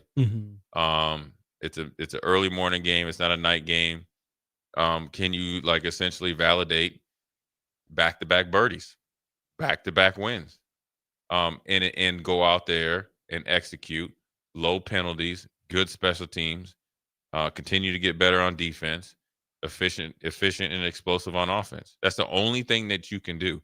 You can't control, the players can't control who they play. They can control how they prepare and then how they play, which how they play will be a byproduct of how they practice. Because this is one of the smartest things that it actually helped me when I was a rookie. And I'll even admit, I'd played in national championship games. I'd have played at the best college in college football, started for 4 years and all that stuff. So you think nothing would be, get me, kind of nervous or whatever. We've been police escorted to and from national championship games ever since I was in college, right? Yeah. Everything, you are the team. For my first NFL start, I remember Ted Washington asked me, he's like, "You nervous or scared?" I was like, "Oh, I'm just nervous." He's like, "No, you scared. I can see it on your face." Right? Thanks, Mount Washington. And one of the best things him and Ted Cottrell said to me in different ways is, because I always knew to practice hard and, it was a big emphasis or whatever, and prepare as best I could. He's like, just understand that you're going to go out there and you're going to show, in this case, 60, 70,000 people when I'm starting. And it's different when I was coming off the bench, where it's starting just how you practice and how you prepare and how you've been practicing and how you've been preparing for the start. And that's essentially, come Saturday, what the players are going to do. I think it's the quintessential version of a trap game, but it shouldn't be. I don't think Nebraska is good enough, or right now, Michigan is good enough to legitimately have a trap game. I don't mean that to be disrespectful, but if you're Nebraska, you are still building the program. It would be like if, let's say, I don't know, 97, you open up with a UCF, for example. I know it's not the way the schedule went, but if you open with UCF, then you played Pacific ahead of your trip to Washington. Pacific would be the trap game. I think right now, Houston Christian would look like a trap game because you come off a big win, but Akron wasn't really anyone, right? If Nebraska had opened up, with Akron, then gone to Kansas City and beat Cincinnati, then had Houston Christian, and Michigan was the Michigan we all thought they would be coming to town, then it's a trap game. This came up to mind for me too, Jay, because ACC put out its men's basketball schedules yesterday. I think there's a couple just horrific trap game opportunities for Duke, obviously the program that I cover. Georgia Tech right before the new year, but it's at home. That's probably going to be a New Year's Eve one. Then this is just diabolical from the ACC. At Virginia Tech, right after Louisville, sandwiched between Boston College at home right before going on the road to North Carolina. Blacksburg, a place that Duke really struggles historically. Boston College, who's bad, right before North Carolina. Then you get to the end of the year. The other sure loss that I have for Duke right now, just in ACC play, Virginia at home on the 28th, at North Carolina State on the 2nd, before coming back home for North Carolina on the 7th of March. I mean, that is the quintessential trap game. Now, North Carolina State's going to be better. They're not a pushover. I think, probably is a tough place to play. Will Wade's a good coach. So it's less of a trap because I think North Carolina State is actually good. But let's jump off on this then. How, as a coach, do you help your guys avoid a trap game? Did you go so far into the details and over-prepare, or does that kind of defeat the purpose? I mean, whatever, you got to prepare the same way as you did in the following weeks. I mean, obviously, but you're going to be, if you see it slipping, you got to demand it. But then also it comes on the players. I mean, the coaches can only do so much because the peer-to-peer, good peer pressure, whether it's a good message or a bad message, or trying to manipulate or dictate somebody's actions, is what you want. And so, the coaches need to, keep the pressure on. I think they also look, football is the hard way is the only way. Direct messaging generally is the only way sports are successful. Mm. Soft teams don't win championships. Never have, never will. Period. In any sport. So, you just gotta really, keep hammering the details on, really, telling them the hard truth at times. We have not arrived. We just have done what we're supposed to do. Why would you, I guess, drink the rat poison and think that we have arrived after, just 2 games into the 12-game season? You want to you drink the rat poison because you think it's Kool-Aid, and that explains the trap. Yeah. And that's a huge problem around here. But then it's also, you want the coach to regulate it. You need the teammates to regulate it. And then you got to self-regulate yourself. Mm-hmm. Now, I will say this, that by no means is Nebraska going to lose this game, but could you lose momentum if you don't play well? Sure. Because as bad as Michigan is, seemingly, well, I mean, just how they're just not as good as they have been, and that's hard to be, but they're just not as good as people assumed they were coming into the season. I agree. You don't want to go into that game without the all the momentum of, we've been executing well, we've been getting better every week, we've been reaching some, if they have internal goals and all this other stuff, and then you get on a live stage, I think at 2:30 or whatever the game is, mm-hmm. and you national stage, and CBS. You get that little doubt in your back of your mind. You want to show up there both physically ready, mentally ready, and spiritually ready. When you think about Michigan too, Jay, I know that we're skipping ahead 10 days, and that's part of avoiding the trap. But Michigan, despite not being as good as they have been, is still plenty talented. Oh, they have talent. They're just up and down the roster. Yeah, their recruiting rankings are still above Nebraska's. And, I mean, yes, some of the fabric in the DNA has been eroded, right? Jim Harbaugh's not there anymore. Some assistants are gone. Jerome Moore won't be around. He's one of the national champions on that staff. But enough of those players were around for the national championship that still know what winning feels like and what it looks like. Oh, and Jerome Moore knows what it takes. I mean, he won't be there, and that's why these next 2 weeks are big for Michigan. How do they respond? They're being questioned right now. Yeah. I think we'll be able to see, Jay, is it the same Michigan team, or is it true that the fabric's eroded based on how they handle these next 2 games with Jerome Moore gone? Is there discipline in place? Are the other coaches, ready to step in and assume some of that void? If Michigan's the same Michigan it's been in terms of the DNA, maybe that they're still operating the same way. Talent isn't quite the same. Harbaugh factor, no cheating, whatever. They can still operate at their same standard and only be 8-4, 9-3. But that's still better than Nebraska has been. And Nebraska needs to feel good about the last 2 weeks going into Michigan, because no matter what Michigan's record is, Nebraska's not going to walk into Memorial Stadium and just push Michigan around. They're going to have to earn it. No, I mean, look, Poggi coming in. He was there before he took the Charlotte job. He's legit. He essentially made that prep Catholic school in Baltimore essentially a national powerhouse. Mm-hmm. I mean, guys are playing in the NFL, but he knows how to coach. He knows the Michigan way per se. Wink Martindale is a demanding defensive coach. He is not going to back down. Nope. Period. He's probably going to ramp it up. I guarantee you, he's got a two pincher dip in his mouth with those Oakley shades, and he's getting it cracking all week. Mm-hmm. They'll come in and motivated. They're coming in, their backs are going to be against the wall. So you're going to get a game Michigan team. But what I'm saying is, by no means don't try to talk yourself into JJ McCarthy and all those guys playing. They're going to be formidable.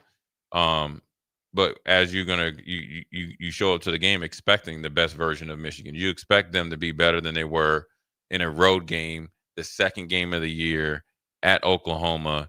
You expect them to be better in game 4. You expect Bryce Underwood to be tremendously better in game 4. Mm-hmm.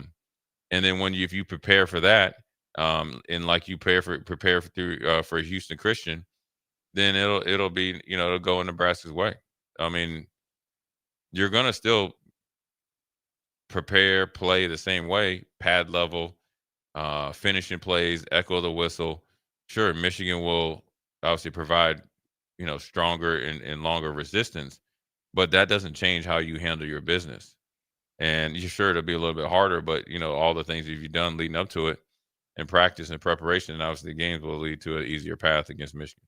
And Nebraska, to 0102's point here, Nebraska struggled with FCS teams before. And that's not to say every FCS team is created equal. Listen, Austin, if Nebraska loses to Houston Christian, I'm telling you this right now. Well, I'm not saying loses. I'm saying I'm shaving my head bald. Do you understand me? Another clip. Understood. Okay. I'm not even saying lose. Yeah. I'm saying Nebraska can't afford to have it look like North Dakota a couple years ago. No. Even Northern Iowa last year, Purple Cats had the ball the majority of the first quarter. Yeah, you can't be in a dogfight That can't happen. where you're losing leverage. That's where aesthetically it has to be right. That's a clean game. Or not, that wasn't a clean game. Now you need a clean game. Yeah. And you got to play a faceless opponent. You got to have a faceless opponent preparation. Sure. Let's not be dumb and understand that, the amount of, aura or whatever it is around this game versus Michigan is going to be significantly different. That's just a known. You knew that way back when the schedule came out in whatever month, or when you knew that they were on the schedule. You didn't even know when you were playing. You just knew they were on the schedule. So, I just think that, this is a learning process for all these, players and young men in the football program. And that's what I said at the beginning of the first segment, in I think 3 o'clock, is like the really good thing is every single player on that team has to answer the bell in some form or fashion. Mm-hmm. So then, therefore, all the things that we're talking about, and then I'm assuming the coaches are talking about them in probably different terms and way more specifics or whatever, or what they want or what they expect. It should be all ears. It should be all ears. Because if you think all ears and a lot of notes. Because if you think you've arrived by week 2, you know where you're going to be in week 6? 3-3. No, if you're a player and think you arrived after playing 2 games, you'll be on the bench. Even worse, because there'll be enough guys that are almost, like maybe nipping at your heels for playing time, or maybe they're playing over you and you're the next guy in. You'll get surpassed, and then therefore a few weeks down the road, because you hadn't used the right approach, you'll be sitting on the bench. You sure will, and that's where I will say, Jay, again, only 2 weeks. That's far too early to draw any lasting conclusions. Nebraska does seem more mature. And I know there were some questions from fans about that throughout the course of the offseason with how much Nebraska was, shall we say, out and about on the town. Stuff that didn't seem like football necessarily. Even the Big Ten media days, right? A lot of pomp and circumstance and a lot of comments being made. I'm not going to single players out. But Jay, I think through 2 weeks, Nebraska has done about as good a job as you could ask. For the first 2 weeks. Has it been perfect? No. But has Nebraska answered every question? No. But you know what? They came out, took Cincinnati's best shot and won a game. They came out, barely let Akron throw a punch. Maybe got surprised by a jab or two at the end of each half. But I think as best as we could have anticipated for this Nebraska team, it's come out and handled business in a mature fashion. And that's why I'm less worried about how Saturday looks, because I think the way that they were able to close out against Cincinnati and the way that they responded to Matt Rule at halftime and Dana Holgerson, especially on the offense, wanting to have another drive after that fourth drive that irritated him, like he said yesterday. Like, maybe it hasn't been perfect, but I have been pretty impressed with the general maturity level and response to coaching from this team through 2 weeks. Yeah, I mean, they've been able to do what they're supposed to do. And sometimes at halftime you got to get tightened up a little bit.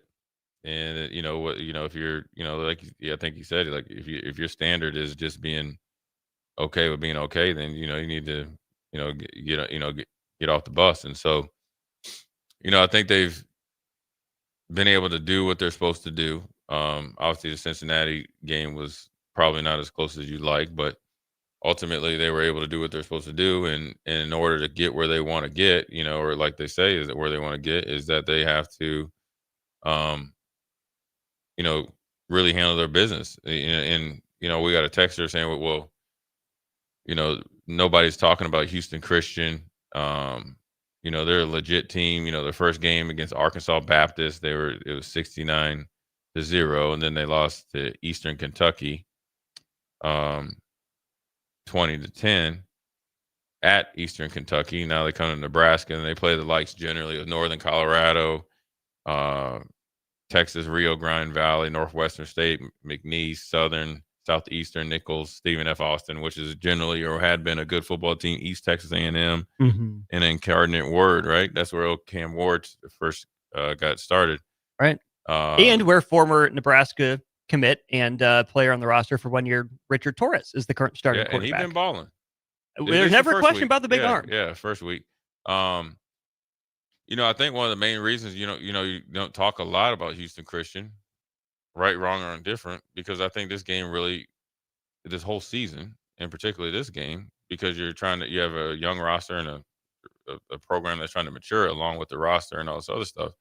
It's about what they do day in and day out. About what Nebraska does. Yeah, that's their number one opponent. Primarily 10 weeks or 12 weeks out of the year, they're number one. Because if you handle that, whether you're playing this week or in Happy Valley or wherever it needs to be, it'll generally work itself out. So I think that's where it's been kind of like the thorn in the side for Nebraska over the last however many years is not being able to handle yourself, which then leads to, inconsistent play. And so that's where the coaches are really trying to hammer home the details. That's where the players should be really hammering home the details, and everybody start to, really keep the standard as high or even higher, no matter who you're playing, whether it's Houston Christian or next week against Michigan. We'll keep talking about this game, what it means for Nebraska, more of our expectations for players and coaches over the course of the next couple of days. Normally, we would be joined by Evan Bland of the Omaha World Herald coming up next. We will not be joined by him today. He will be on the show tomorrow at 4:30 instead. Let's hit some NFL. Jalen Carter ejected/suspended. What can of worms did the NFL open up with that and some more Chiefs-Eagles headlines ahead of their Week 2 matchup?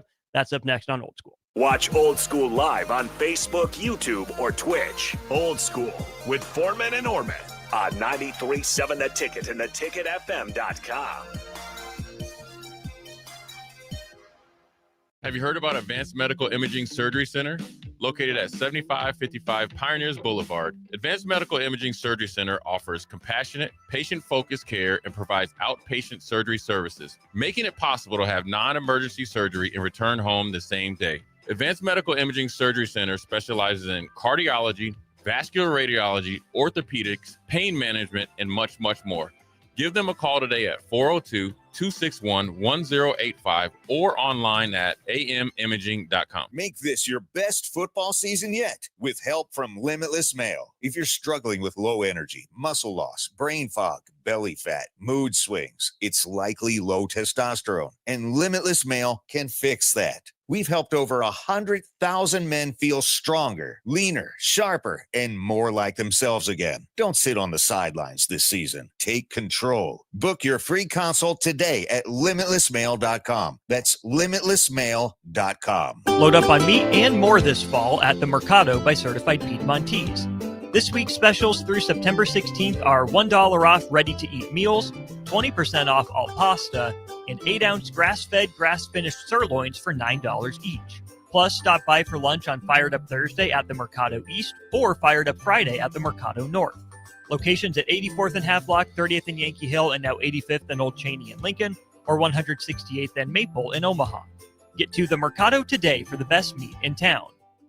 The party is back on in Lincoln this fall, and there's no party like the A1 Automotive Ticket Tailgate pregame show. Join the whole ticket crew for 2.5 hours of pregame coverage before every home and away game this football season as they get you ready for the game. It's the A1 Automotive Ticket Tailgate pregame show at our downtown studio at 11th and O. Sponsored by Select Plumbing, Raising Cane's, Wall to Wall Wine and Spirits, Elway Power Sports of Lincoln, Currency, and the Kindler Hotel. Are you looking to upgrade or improve the garage door on your home? This is Cameron Hall of Doors Plus. At Doors Plus, we guarantee to offer a wide selection of options from 5 leading garage door manufacturers as we deliver a free estimate, exact measurements, and rapid installation with a 3 to 5 week time frame. When you choose Doors Plus for your residential garage door needs, you'll work with our experienced technicians and be ensured that your new door seamlessly complements your home. Give us a call at 402-590-5800 or visit us online at DoorsPlusLLC.com. Doors Plus, garage doors, and more. Acres Fall John Deere Super Sale event is underway. Our complete inventory of John Deere equipment is marked down to sell. From large ag equipment to compact tractors and gators, Acres has something for everyone. And don't miss our State Fair Harvest Days parts and merchandise sale in Grand Island. Special in-store discounts and incentives are available. Visit our Grand Island location at 4050 West Stawley Park Road and see what Acres has to offer. Visit acres.com for all the details. Offer ends September 13th, 2025. When it comes to concrete, Stevens & Smith Construction doesn't stall. They go for the takedown. As Nebraska's full-service concrete contractor, they stay in bounds, hold inside position, and never forfeit quality. Whether it's foundations, flatwork, or concrete coatings, they elevate performance and pin down results that win every time. Stevens & Smith Construction is a proud sponsor of Takedown Tuesdays on 93.7 The Ticket. Because when it's time to wrestle with concrete, Stevens & Smith Construction slams expectations. Things that impair you come in many different shapes and sizes. Some are the shape of beer and liquor bottles. Others look like cigarettes but aren't cigarettes at all. These are the things we know impair us, the things our parents warned us about. What we're not always aware of is our new prescription or the over-the-counter medicine we picked up just for allergies or a bad cold. See, it doesn't just matter how much of a substance you take. If you are impaired, driving is deceptively dangerous. Don't drive impaired.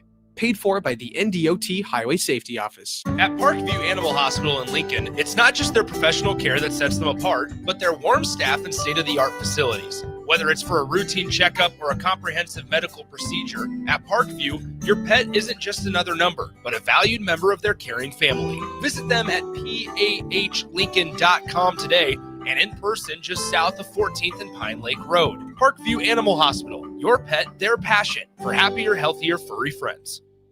Hi, this is Tom Osborne.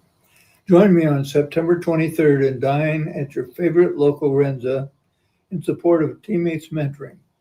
10% of Renza sales on September 23rd will benefit your local Teammates Mentoring chapter. Teammates Mentoring helps students reach their full potential by providing a caring adult mentor to meet with them once a week in school. Thank you for your support of Teammates Mentoring. We will see you at Runza on September 23rd. Football game days are fun for the whole family, but not every child is ready for 4 quarters in the stadium. That's why the Lincoln Children's Museum offers game day play dates for kids ages 5 to 12. While you enjoy the game, your kids enjoy their own adventure at the museum, conveniently located just steps from the stadium. Registration required. And the fun isn't just on game days. The museum is open 6 days a week with 3 floors of hands-on play and activities. Out-of-town families, make the most of your weekend in Lincoln. Visit LincolnChildren'sMuseum.org. Hi, Sean Callahan here for Koppel Chevrolet GMC. This month kicks off Koppel's 50th anniversary sale. We're celebrating 50 years by offering an additional $500 discount to the next 100 customers that buy a new vehicle. This is in addition to the huge savings already in place. You can take an extra $500 off our discounted price, or we can cut you a check on the spot. Celebrate with savings and see why customers have trusted Koppel since 1975. It's our way of saying thank you for all these years. Back to Old School with Foreman and Oerman on 93.7 The Ticket and theticketfm.com. We're rolling right along on Old School. Austin Oerman, Jay Foreman with you. This segment brought to you by Heartland of Nebraska Windows. Based out of Hallam, Nebraska, they offer a free estimate, full window replacements, all vinyl triple pane windows, and a lifetime warranty on everything while keeping their prices affordable. Heartland of Nebraska Windows is locally and family owned with their own team of installers. Give Heartland of Nebraska Windows a call today for more information at 402-430-3852, or you can visit them online at heartlandofnebraskawindows.com. Jay, bit of a weird story out of the NFL that broke pretty much right after we got off the air last night. Jalen Carter got suspended and fined for spitting on Dak Prescott, except the NFL said he served his suspension while he was ejected. He got kicked out of the game for the unsportsmanlike act, and the NFL said, well, we were going to suspend and fine you, but we're going to count the game he got ejected from as a suspension. Here's the comment from the NFL. Jalen Carter of the Philadelphia Eagles has been suspended without pay for one game for his act of unsportsmanlike conduct in last Thursday's game against the Dallas Cowboys. Because Carter was disqualified before participating in a single play, the suspension is considered to have been served in week 1, and he will forfeit his game check. The NFLPA has informed the NFL that he will not contest the discipline and has waived his right to appeal. He is eligible to participate in the club's week 2 game against the Kansas City Chiefs. That's wild to me. Correct, he didn't play a single snap in the game. It was right before, essentially, the first snap that the Cowboys took. But he got ejected for that. How can you count that as his suspension? How? Yeah, I mean, I think it's a little bit of a. I mean, look, the NFL is not stupid, right? No. It's the defending champions. Mm-hmm. He's a high-profile Well, player. Super Bowl rematch. Rematch, but they're the defending champs. Mm-hmm. It's the first game of the year. All eyes were essentially on that act. They're trying to get this thing swept underneath the rug and just deal with it and say, okay, we ejected him immediately. So it's kind of a little bit of both. By the letter of the law, it's wrong. He's getting off easy. Yes. But nothing is bigger than the shield. In this case, it works out for Jalen Carter. Because it works out for the NFL. It always works out for the NFL. That's why I say it works out for Jalen Carter because it works out for the NFL. No other reason. Very rarely does that happen. Doesn't work out for the players as well as the NFL. It usually always works out for the NFL and the owners before the players. Well, here's what doesn't work out as a person that's been fined plenty of times. You generally, if you present your case right and you're empathetic or contrite or whatever, really have in the way he explained it, which might have led to not being truly suspended, there was a background where Dak spit towards him. First, but it's always the second one that gets caught. Sure, but the facts are the facts, and it is seen, and Dak admitted it. That might be part of it, but also I guarantee you, there's like we're gonna find you a full game check. You will not be able to appeal this, so that's why he's playing next week or this week. I saw this from a guy named Nick Jacobs on Twitter. He's at a KSHB 41. The NFL opens themselves up now. If this happens in the future during, let's say, the second or third quarter and the player is ejected, is that player then suspended for part of the next game? Are we essentially opening ourselves up to the college targeting rule? You have to miss a game. If your targeting happens in the second half, then you miss the full game. Happens in the first half. You are not Jalen Carter. Not everything is created equal. It's just not. That's a bad precedent to set. They'll get away with it, but it's a bad precedent to set. The bad precedent has been set. Okay, fair. You're talking about player safety, and now we're going to have 18 games here soon. We've went 16, 17, 18, less games in the preseason. It's not happening. Well, then let's flip this over to the side of the Chiefs. Can they now make the argument that, well, Rashee Rice missed all last year. You want to give him a 6-game suspension. You can argue we served that last year. What's the difference? The optics. The optics. You had a young player driving crazy on the highway. How it was handled by the parties with his friends and all that was suspect at best. I'll just say suspect. It was suspect. There's no at best. Yeah, it was suspect, which is a black eye. Mm-hmm. You're trying to teach him a lesson, which obviously he's a younger player, and plus, that was I don't know, man. I mean, if I'm Andy Reid and Veach and all those, I'm calling and I'm saying, listen, this guy was hurt.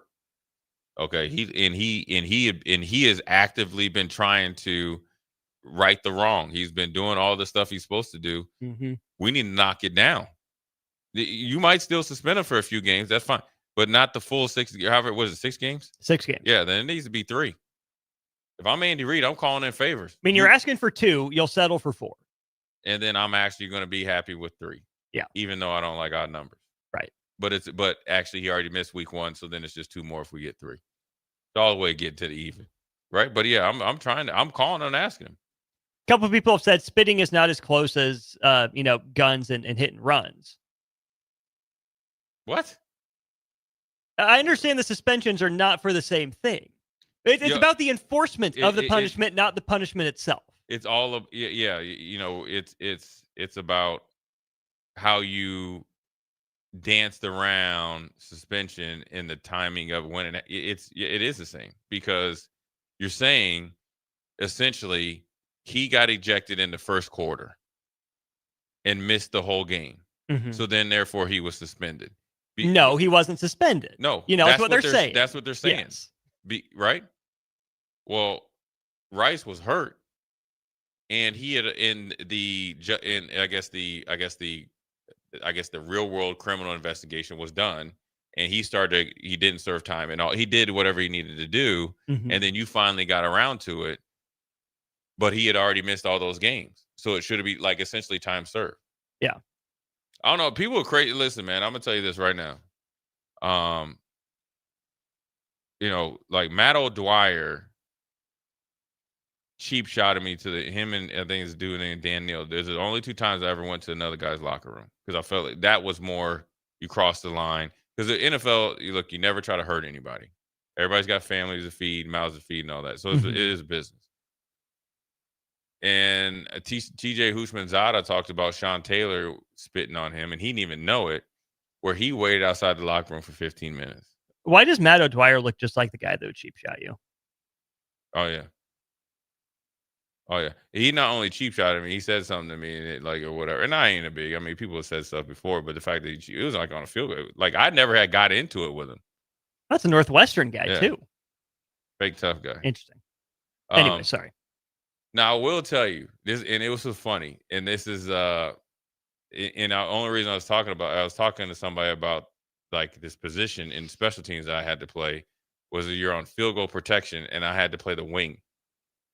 Like the guy that's on like tight end, essentially? I'm the wing. Like I'm on the end, and that's where they bring the outside rusher. Yeah. Well, back when I played, they would put a guy on the inside of you, one guy right over the top of you, and a guy on the outside just blow you out of the water. And so we're in an inter squad like co-practice with the Cleveland Browns. Back then. This is when I'm in Buffalo. This is my 4th year in Buffalo. Danny Smith is the special coach. I hated. Did you get a 5th year in Buffalo? No. Well, no, I did not. No. Sorry, I did not. continue. Yeah. And I hated playing that position because, it's a lot of pressure. I don't want to give up a block field goal or whatever. And once I kind of got the technique down or whatever. So the Cleveland Browns, that's when they signed a lot of veterans. They had a dude named Corey Fuller, a cornerback from Florida State.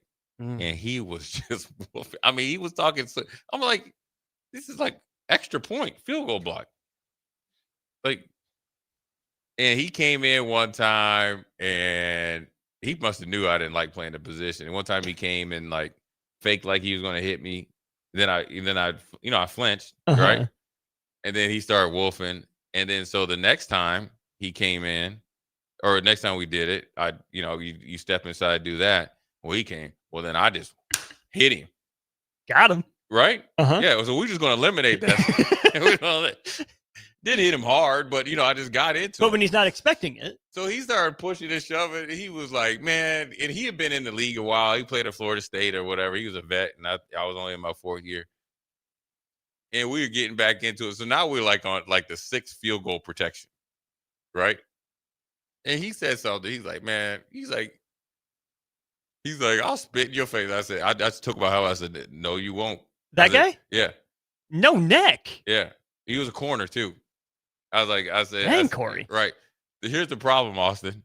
So he says this as we're like I'm down in my like kind of stance or whatever. Mm-hmm. Like literally everybody laughed at me on the team when they played it over again. Cause I literally just like walked right to him like as the play was going. You know what I'm saying? Like I'm here supposed to be like in this kind of like stance, and I just start walking towards him like. And Danny Smith if you see Danny Smith, he doesn't chew tobacco. Everybody thinks that he has like 80 million pieces of gum in there. And maybe he used to chew tobacco or whatever, but he doesn't. So he's in there. He's like, look at Jay Foreman. And he kind of stuff. Look at Jay Foreman right here. Where you going? And he just got the red dot. He said, you and Corey Fuller over here? You guys exchange the pleasantries? Oh, yeah. So, but anyways, Eric from the top rope. Ask VJ about spitting on someone. Dang. That's the most disrespectful thing you could do on a football field or off. Certainly up the list. That and like urinating on somebody. Right? But Missouri deserves it. The sign in Missouri, I did it. That was just out of love. I was just watering it. But say while we're on field goal block, Jay. Yeah. Your Bills got some stuff to clean up. Kyle Hamilton almost got that one. Yeah. And an extra point earlier in the game. Yeah. Come on. No, he went through the middle. Oh, yeah. Yeah, he split him. No, I was talking about when I was on that. I know. I'm saying you better call up to Buffalo. I might come. Jay, Austin, he was this close. In a preseason game, I had 2 holding penalties. Yo, you ain't blocking this. But we were kicking extra points. There must have been a point of emphasis, or Danny Smith was telling them to mess with me or whatever. I was pissed off. But yeah, they got more than that issues up there. That defense is suspect right now. Not at best, it's suspect. They got some issues up there. What's issue number one? What they got fixed? Because right now, I mean, they look better than Kansas City did. They got to win. Obviously, Baltimore looked better than Kansas City did. And it's hard to say the defense needs to be like tightened up when Lamar Jackson and Derrick Henry. You would have liked to see a little bit more resistance. I think they just need to get a little bit more technically sound. But I mean, I think they competed well, and offensively, I felt like they were stuck in the mud until they really, woke up. It was kind of like how the Vikings were against Chicago. JJ McCarthy, and then obviously Josh Allen started. Once you give him a little life, it's over.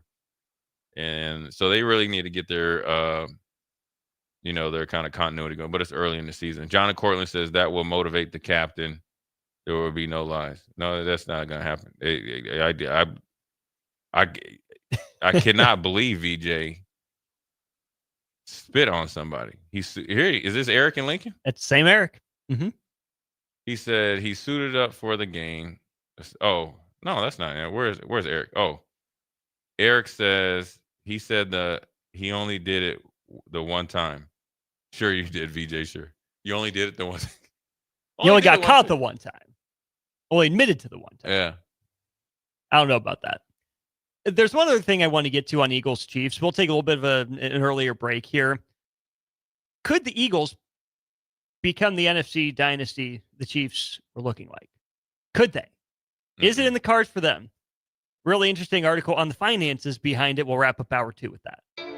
You're listening to Old School with Jay Foreman and Austin Oerman. Download the mobile app and listen wherever you are on 93.7 The Ticket and theticketfm.com.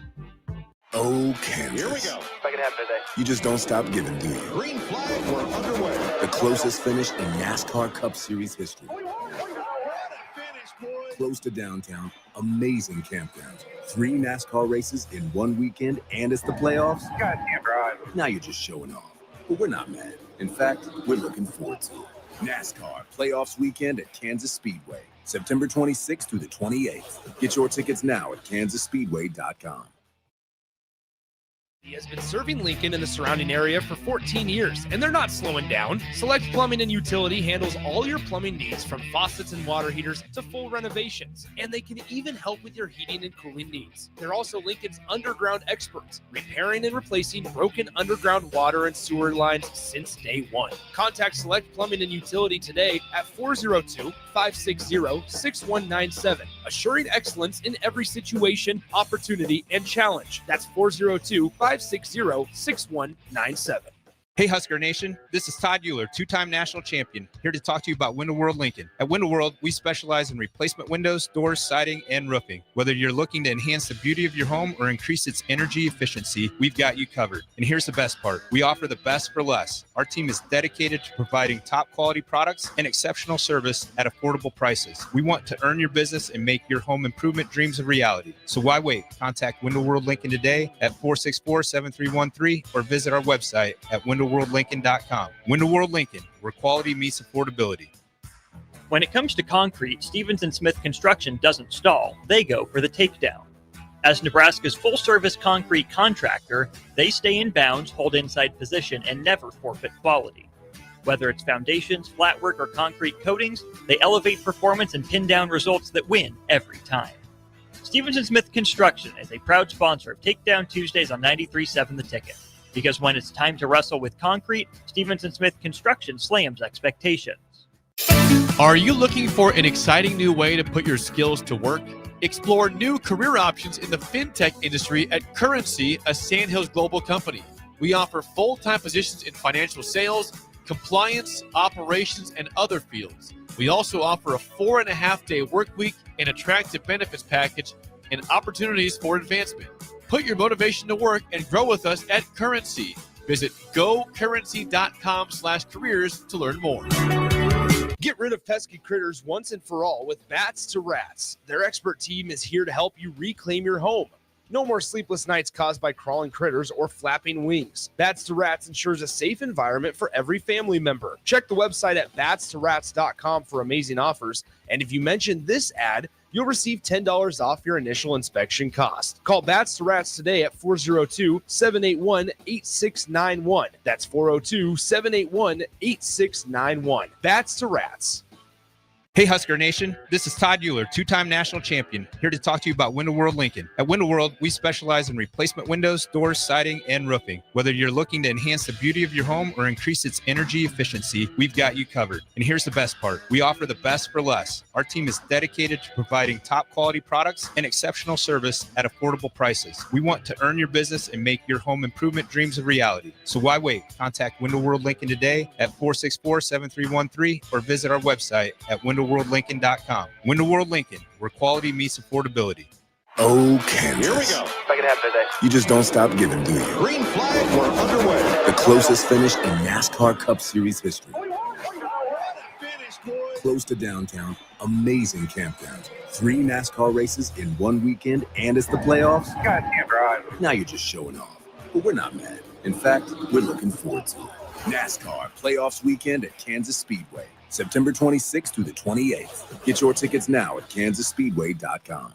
Looking to upgrade your equipment and keep cash in your pocket? Through August at Landmark Implement, get up to a 24-month waiver on select John Deere tractors and combines, or lock in a 1.9% fixed rate for 36 months, followed by 6.2% interest fixed for up to another 36 months. When planning for this year's harvest, we've got a solution that works for your bottom line. Visit your Landmark Implement today and check us out at landmarkimp.com and experience the Landmark difference.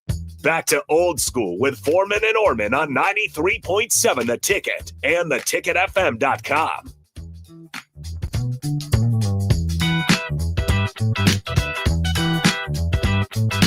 We're wrapping up hour 2 of Old School. Another full hour to go here, 93.7 The Ticket and theticketfm.com. Austin Norman and Jay Foreman with you. Just a few minutes left before we kick you over to the streams with us, Facebook, YouTube, and Twitter. or keep it tuned on the radio dial if you're more interested in the Kansas City Royals and the Cleveland Guardians. Either way, don't fault you. Saw this from The Athletic, Jay. They were writing about the Eagles and how they manage their money. They lead off the article just with a look at all the guys that they're still paying this year. Jason Kelsey, Josh Sweat, Fletcher Cox, Darius Slay, Bryce Huff, Chauncey Gardner-Johnson, Brandon Graham, Mekhi Becton, and James Bradbury. That's like they're still paying or still on the books? Still on the books. Okay, they're still on the books. I mean, $81.4 million in dead cap. Yep, but that's going to come out, break bread. That's 30%, essentially, of the salary cap, third most in the league. And compare that to their week 2 opponent here, the Kansas City Chiefs, fellow Super Bowl team from last year, who are paying about $16 million in dead cap money. When you compare those two teams, I mean, the Chiefs have been the class of the AFC in terms of representing in the Super Bowl. Certainly not without their own issues, but they've won. You got to give them credit for that. Philly's been a little bit more up and down, right? They had a couple, rougher years in the last 6 or 7, but have also paid it off with a couple Super Bowl appearances as well. It's impossible to say who's doing it right or wrong because it's organization by organization. But I thought this was a really interesting look from The Athletic at just how aggressive Philly has been with some pretty big extensions for its best players, not worrying as much about dead cap money or going above and beyond the salary cap for a couple reasons. Number one, you have the 5 years that you can stretch the bonuses out to prorate. Yeah. And number two, with the salary cap always increasing, Howie Roseman has figured out that the money you spend now is going to be less valuable in the future. Your dollar's not going to go as far in the future, so you can spend money now. And Howie Roseman has essentially called it an interest-free loan, where the salary cap keeps jumping. Yeah. So all this money, like they're $80 million in dead cap now. They get a bonus. Essentially. Yeah. Now it's risky, right? If the salary cap doesn't jump, you run out of space, whatever, so be it. But the Eagles have been able to keep more of their key players around than the Chiefs have. The Chiefs made the decision, obviously, to trade a guy like Tyreek Hill. The Eagles didn't make that decision. What have the Eagles done? They've added, and to their credit, drafted better over the last 3 years than the Chiefs have on aggregate. It developed as well, or it developed a lot better. Mm-hmm. And their draft is what really led them to the Super Bowl, right? They knocked it out of the park with Jalen Hurts. Knocked it out of the park, with Jalen Hurts. They essentially got a Willy Wonka and the Chocolate Factory golden ticket of getting Saquon Barkley. Yeah, because paid him too. They paid him, but at that point, you never expect him to be available. So then they were able to get rid of Swift and Sanders, pretty much off, big contracts off. So you really didn't eat the whole Saquon thing. You had like 2 kind of eliminated that. But even that is inefficient, right? To replace 2 contracts with 1 contract. Now, worth it in consolidation for a much better player. Saquon. And that's where they've really beat everybody. Including the Chiefs. Because what they've done is they realize this is a great player. He's not just good, he's a great player. Mm-hmm. So he's worth it. Where 99.9% of the team, they always try to tell you you're not worth it. They're like, oh yeah, you're worth it. And matter of fact, you're going to make everybody better. And then they were able to get A.J. Brown signed and Devontae Smith in their deal and somehow keep Dallas Goddard happy enough to come back.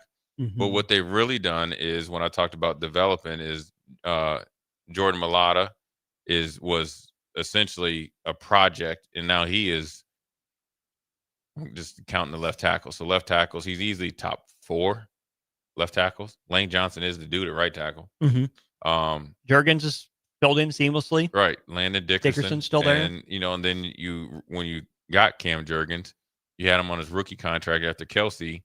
And then so you re-upped with Cam Juergens here this offseason as Kelsey comes off the books. Mm-hmm. The timing of what he's done has been impeccable. More importantly, they've been able to draft and develop and then also timely veteran free agent everybody to death. Mm-hmm. Gardner-Johnson, twice. We'll let you go get paid. You come back 1 year, thank you for the Super Bowl, get you to Houston because we have Cooper DeJean and all those guys, right? Mm-hmm. Sue mid-season, right? 2 Super Bowls ago. and was it Linval Joseph? Linval Joseph as well. But then now you get Keely Ringo, right? High draft choice. So he kind of replaces Gardner Johnson eventually. But people don't realize what they do, right? You get Ty Robinson, right? Who's eventually going to play, obviously, if we've seen, right? So, yeah, we need a little bit more pass rush from our, 3-down linemen. They go get Zadarius Smith.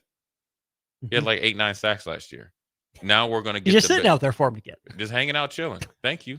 I mean, it's impeccable. You get one of the probably top 7 players in the draft late in the first round, and Jahad Campbell that can do everything. Then you were able to get Zach Bond back. All while Nakobe Dean is been hurt, but you don't Nolan have to Smith too. You don't have to rush him back.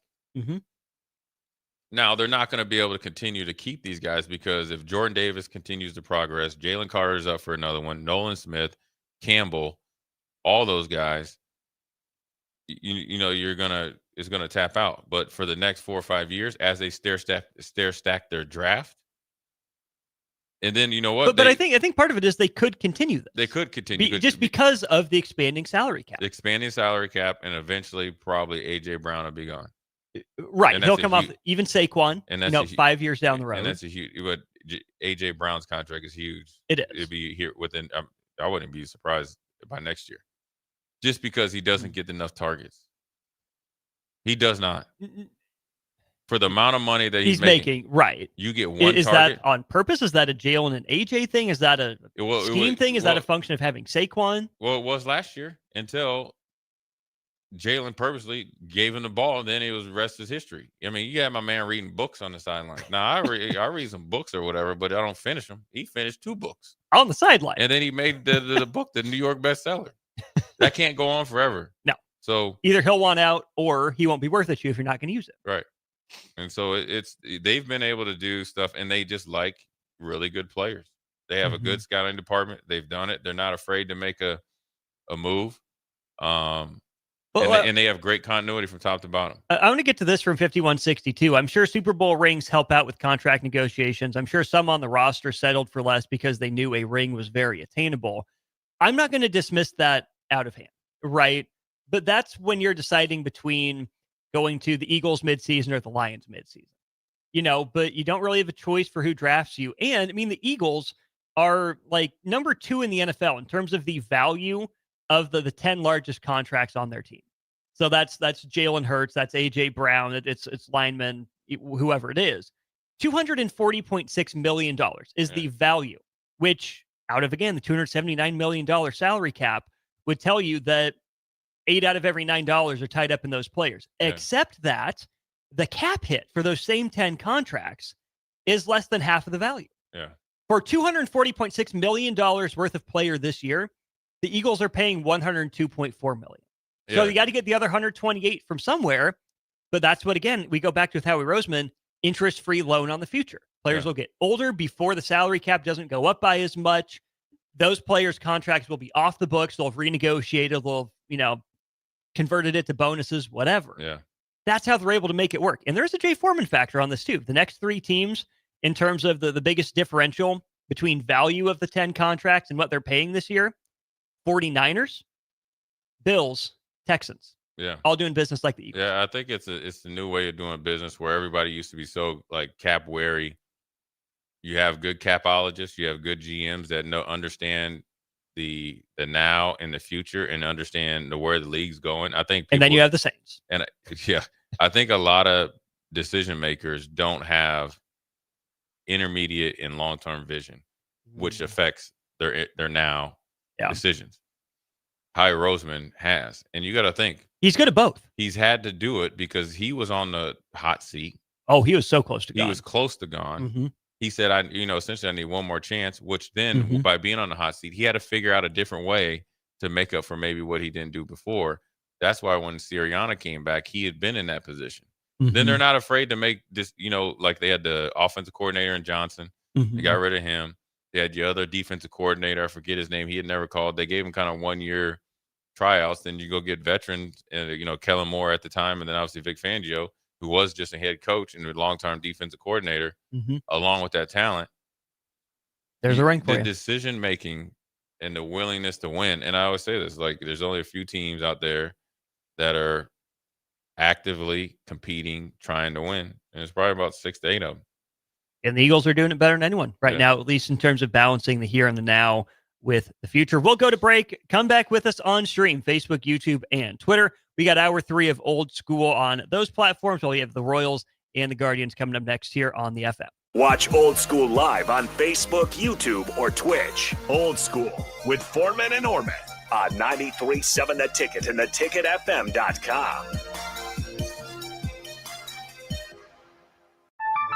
A business's phone is the lifeline to its customers and potential clients. That's why it's so important that you can take calls seamlessly from anywhere, whether you're on the road or in the office. Hamilton Business Technologies can help ensure your phone rings wherever you are. We can equip your headquarters and any of its locations with the right tools for smooth, professional call handling. As the official business IT partner of the Huskers, we know how to keep Nebraska businesses connected. Learn more at hamiltonisbusiness.com. You and you feel like all hope is lost? Say goodbye to discomfort and hello to pain relief at Brown's Shoe Fit. They offer expert advice along with high-quality products to help you find the right solution tailored to your specific needs. Need a different width? Not a problem. Brown's carries a wide range of widths in store. Brown's Shoe Fit on 66th and Q in Lincoln. This is Lincoln's home for sports talk on the FM dial. Also online at theticketfm.com. On the internet. KNTK FM Firth, 93.7 The Ticket. Harvest season is coming, and Acres has discounted many of our late model John Deere combines. Get thousands in discounts and upgrade for this year's harvest. Plus, you could save even more with interest rates starting as low as 1.9% on select units. Low interest rates combined with our huge discounts, there's not a better time to buy. Visit acres.com for all the details. That's AKRS.com. Restrictions apply. Offer ends August 31st, 2025. Subject to approved financing. Offer may change at any time without notice. Hey fans, there's more winning at Amigos with the VIP Game Day giveaway. Every app scan is your chance to win premium tickets to a Nebraska football, basketball, and volleyball game, along with exclusive game day perks. And when Nebraska goes to a bowl, the winner also gets 2 tickets, lodging, and airfare to the bowl game. Weekly semifinalists will win free food for a year. Go Big Red. Eat at Amigos and enter to win. Amigos is celebrating 45 years with exclusive Nebraska Legends collectible cups featuring Tom Osborne, John Cook, and some of your favorite Huskers. For every cup sold, 50 cents goes to teammates. Show your Big Red pride by getting all 4 of these collectible cups at Amigos. This is Tom Osborne with the Teammates Mentoring Program. We have students on the waiting list for a mentor, and we want you to join the team. Learn more about mentoring and support teammates by visiting Amigos. An overdose can happen in front of you and you might not realize it. Blue lips, slowed breathing, pinpoint pupils, choking sounds, unresponsive to touch or sounds. These signs aren't always obvious, but they can be deadly. Knowing what to do could save your friend, your neighbor, your child. Learn more by visiting myhealthymind.crediblemmind.com so you can be ready before it happens. This message is funded in part by the CDC OD2A grant. This is former Husker and NFL linebacker Jay Foreman. For years, I've suffered from degenerative problems in both of my ankles, but thanks to a thorough and thought-out plan provided by Advanced Medical Imaging, I was able to get my life back with the least amount of pain as possible. While working through multiple options, the team of physicians at Advanced Medical Imaging were there to answer any questions I had. If you're experiencing any pain at all and want to get your life back, go to amimaging.com or give them a call at 402-484-6677. Advanced Medical Imaging, located at 7601 Pioneers Boulevard. At Parkview Animal Hospital in Lincoln, it's not just their professional care that sets them apart, but their warm staff and state-of-the-art facilities. Whether it's for a routine checkup or a comprehensive medical procedure, at Parkview, your pet isn't just another number, but a valued member of their caring family. Visit them at pahlincoln.com today and in person just south of 14th and Pine Lake Road. Parkview Animal Hospital, your pet, their passion for happier, healthier, furry friends. Limitless Male says it's all fun and games until your testosterone plummets. Testosterone levels can start falling as early as age 30 with symptoms like no energy, poor sleep, brain fog, belly fat, muscle loss, and mood swings. If this sounds familiar, get your testosterone checked at Limitless Male. We'll get you back in the game with more strength, energy, and confidence. When you feel this good, you'll wonder why you waited so long to get a free consult at Limitless Male. Get scheduled today. I'm Karen Carr. I've been a realtor for 31 years. When I made a company change 12 years ago, I chose Lincoln First Realty, now NP Dodge. It's the oldest independently owned realty company in the country. Since becoming NP Dodge, we've continued our tradition of community involvement. Our management and staff are always available to offer support in marketing, technology, social media, and educational opportunities. Expand your career with NP Dodge. Call Eric at 402-434-2222.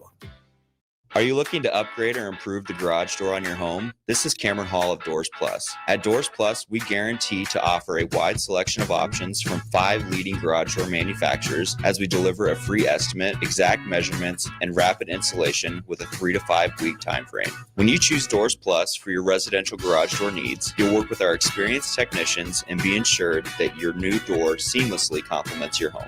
Give us a call at 402-590-5800 or visit us online at DoorsPlusLLC.com.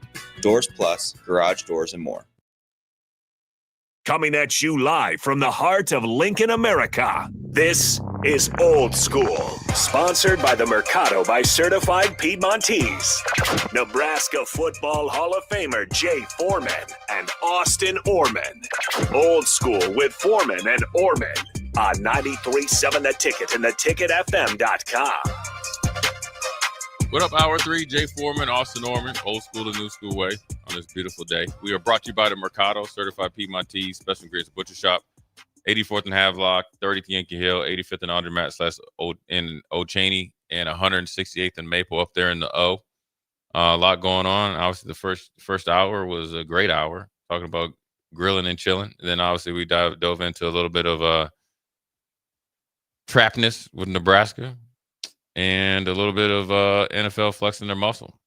Eagles are the benefactor, and more importantly, Jalen Carter, which is an interesting, kind of, I guess, look and see because of, he comes in the league with some off-the-field issues. So we'll see how it goes. But, Austin, let's dive into a little bit of college football because we ended yesterday with Ryan Day pushing back against the one-time transfer portal and said it doesn't make sense. Well, without hesitation, guess who pushed back on him? The SEC coaches. Mm-hmm. And obviously, it's just a power play on both parts, but also trying to unify against the Big Ten and get their position or their seat at the table or their seat at the throne, which they want back so badly. Which doesn't have any outcome on how this goes. I mean, obviously, you just got the two power broker conferences and head coaches going back and forth. But more importantly, it won't affect it, the play on the field, but it probably won't affect decision making, whether they go to one or not. I think they'll reluctantly get to it. And then I think they end up loving it. I think they end up loving it, but I think before you do any of that, and I'm serious.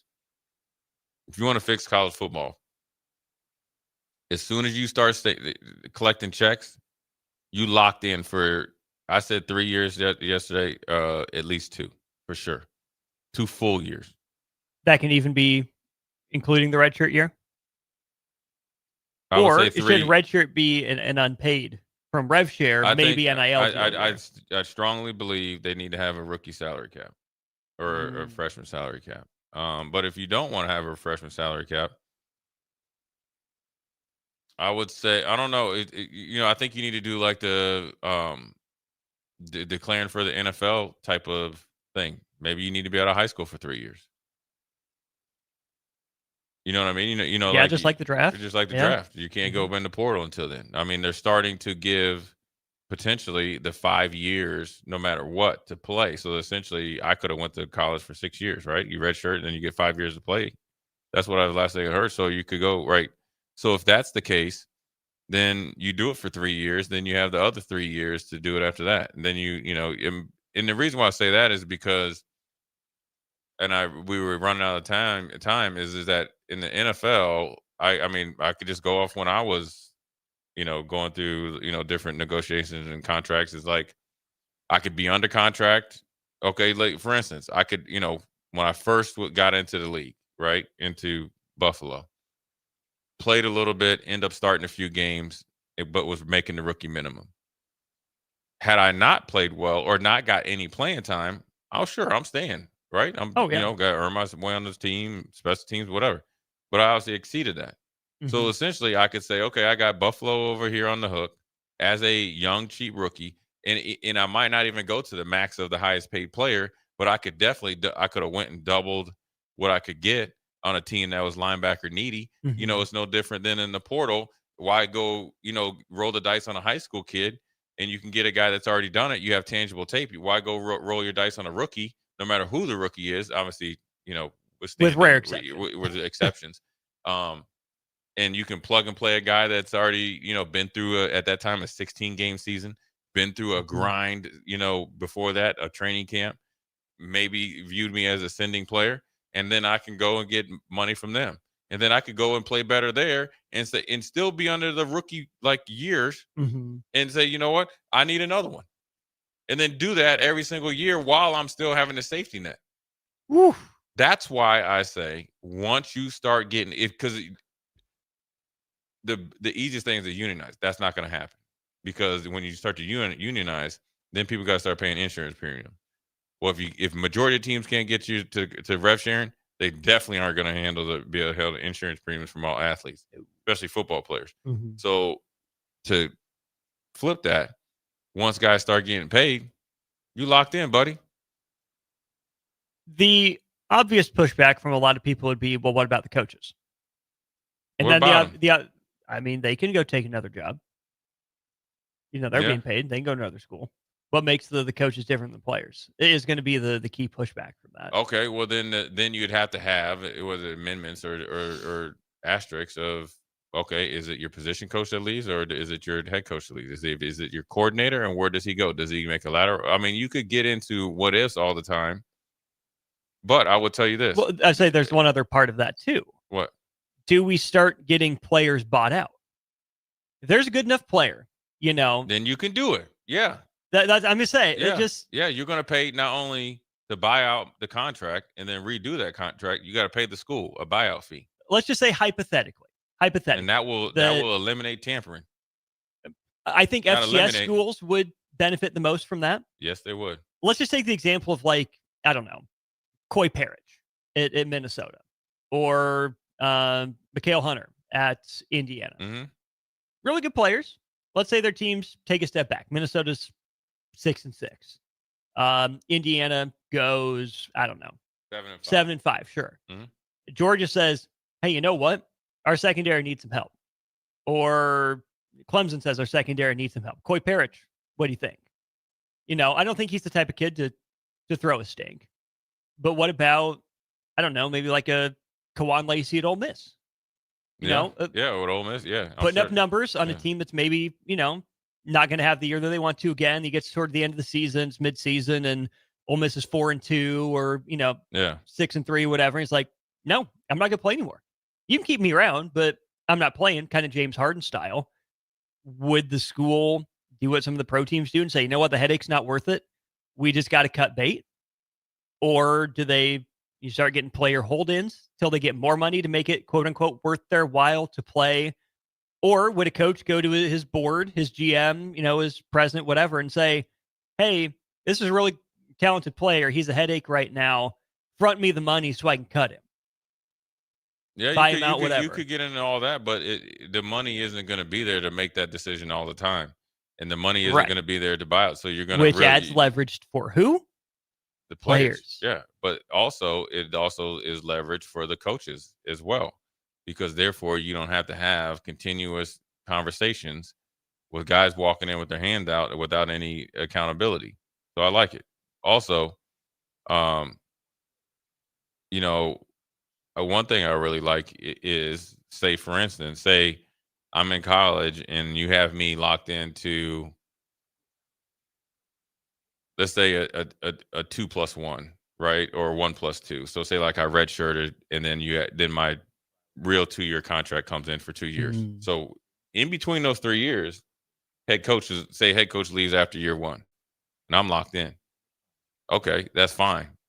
He essentially has to pay me or has to play me because I'm Mhm. getting paid, or I'm going to get a fair shot. Mhm. And if you're not, well, then you're paying me to chill, and then I'm actually, I'm eventually going to play, and then I'll be more appealing to the next team. So by doing it, it really locks everybody in to really try to develop and all that stuff. Now, the thing that you can't stop is like when Georgia had Jake Fromm, and then they recruited Justin Fields. You kind of recruited Justin Fields so he wouldn't probably go to Alabama or the other plethora of quarterbacks they had, and then so they wouldn't go to other SEC teams. Well, then therefore, you need to have guys need to make better decisions. Well, and that's kind of what we saw in college baseball. SEC was recruiting guys just so other programs couldn't have them, Yeah. keeping them on the rosters, not playing them. Baseball institutes roster limits. Not saying it's been perfectly solved, but that helped. It was a step in the right direction. So maybe on the one hand, the 105 could be good for that reason, right? Yeah. SEC teams can't just recruit a guy so someone else can't have him. But yeah, I think as we view this, not fully, but at least partially through the lens of Big Ten versus SEC, I still am not fully sure what to believe just in the middle of the era. There's a big part of me that wants to believe, hey, why are teams catching up to the SEC? Why is the SEC not so dominant? It's because the SEC was cheating before, paying more money under the table than any other conference to get some of this talent there. Now that NIL is legal, it's actually balanced the playing field more than some people thought. And Nick Saban's But gone. I am also not so naive as to believe that Big Ten schools, Everybody, maybe Big 12 everybody was schools, paying players, right? So just not as good as the SEC, and not as long.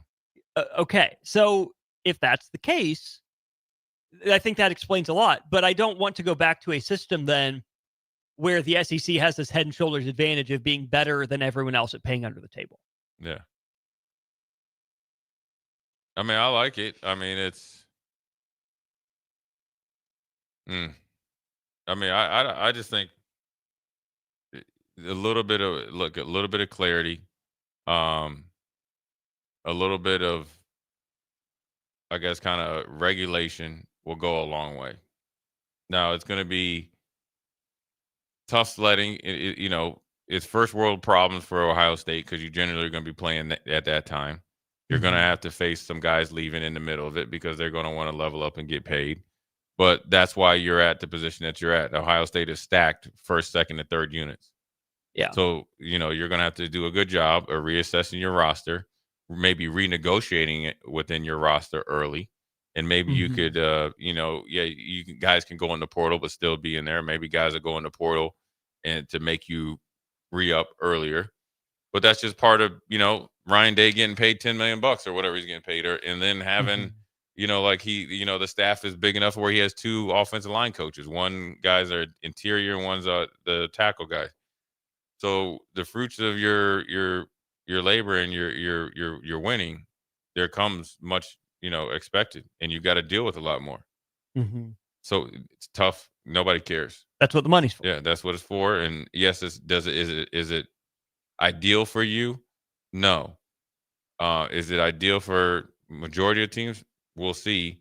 But something has to happen because the way it is right now is not working. Well, and that's just this part of it. Is it ideal? No. Is it more fair? Is it more balanced? Is it the way it should have been all along? You can make the argument. I'm not saying one system's perfect. Absolutely not, right? Still plenty of kinks to work through. But, Jay, for so long, so many people, so many bodies have had it pretty cushy. I'm not saying it's easy work. Sure, they put in their own work. But to use your example of the roster building, oh, no, you can't pay these guys under the table to come stack your roster.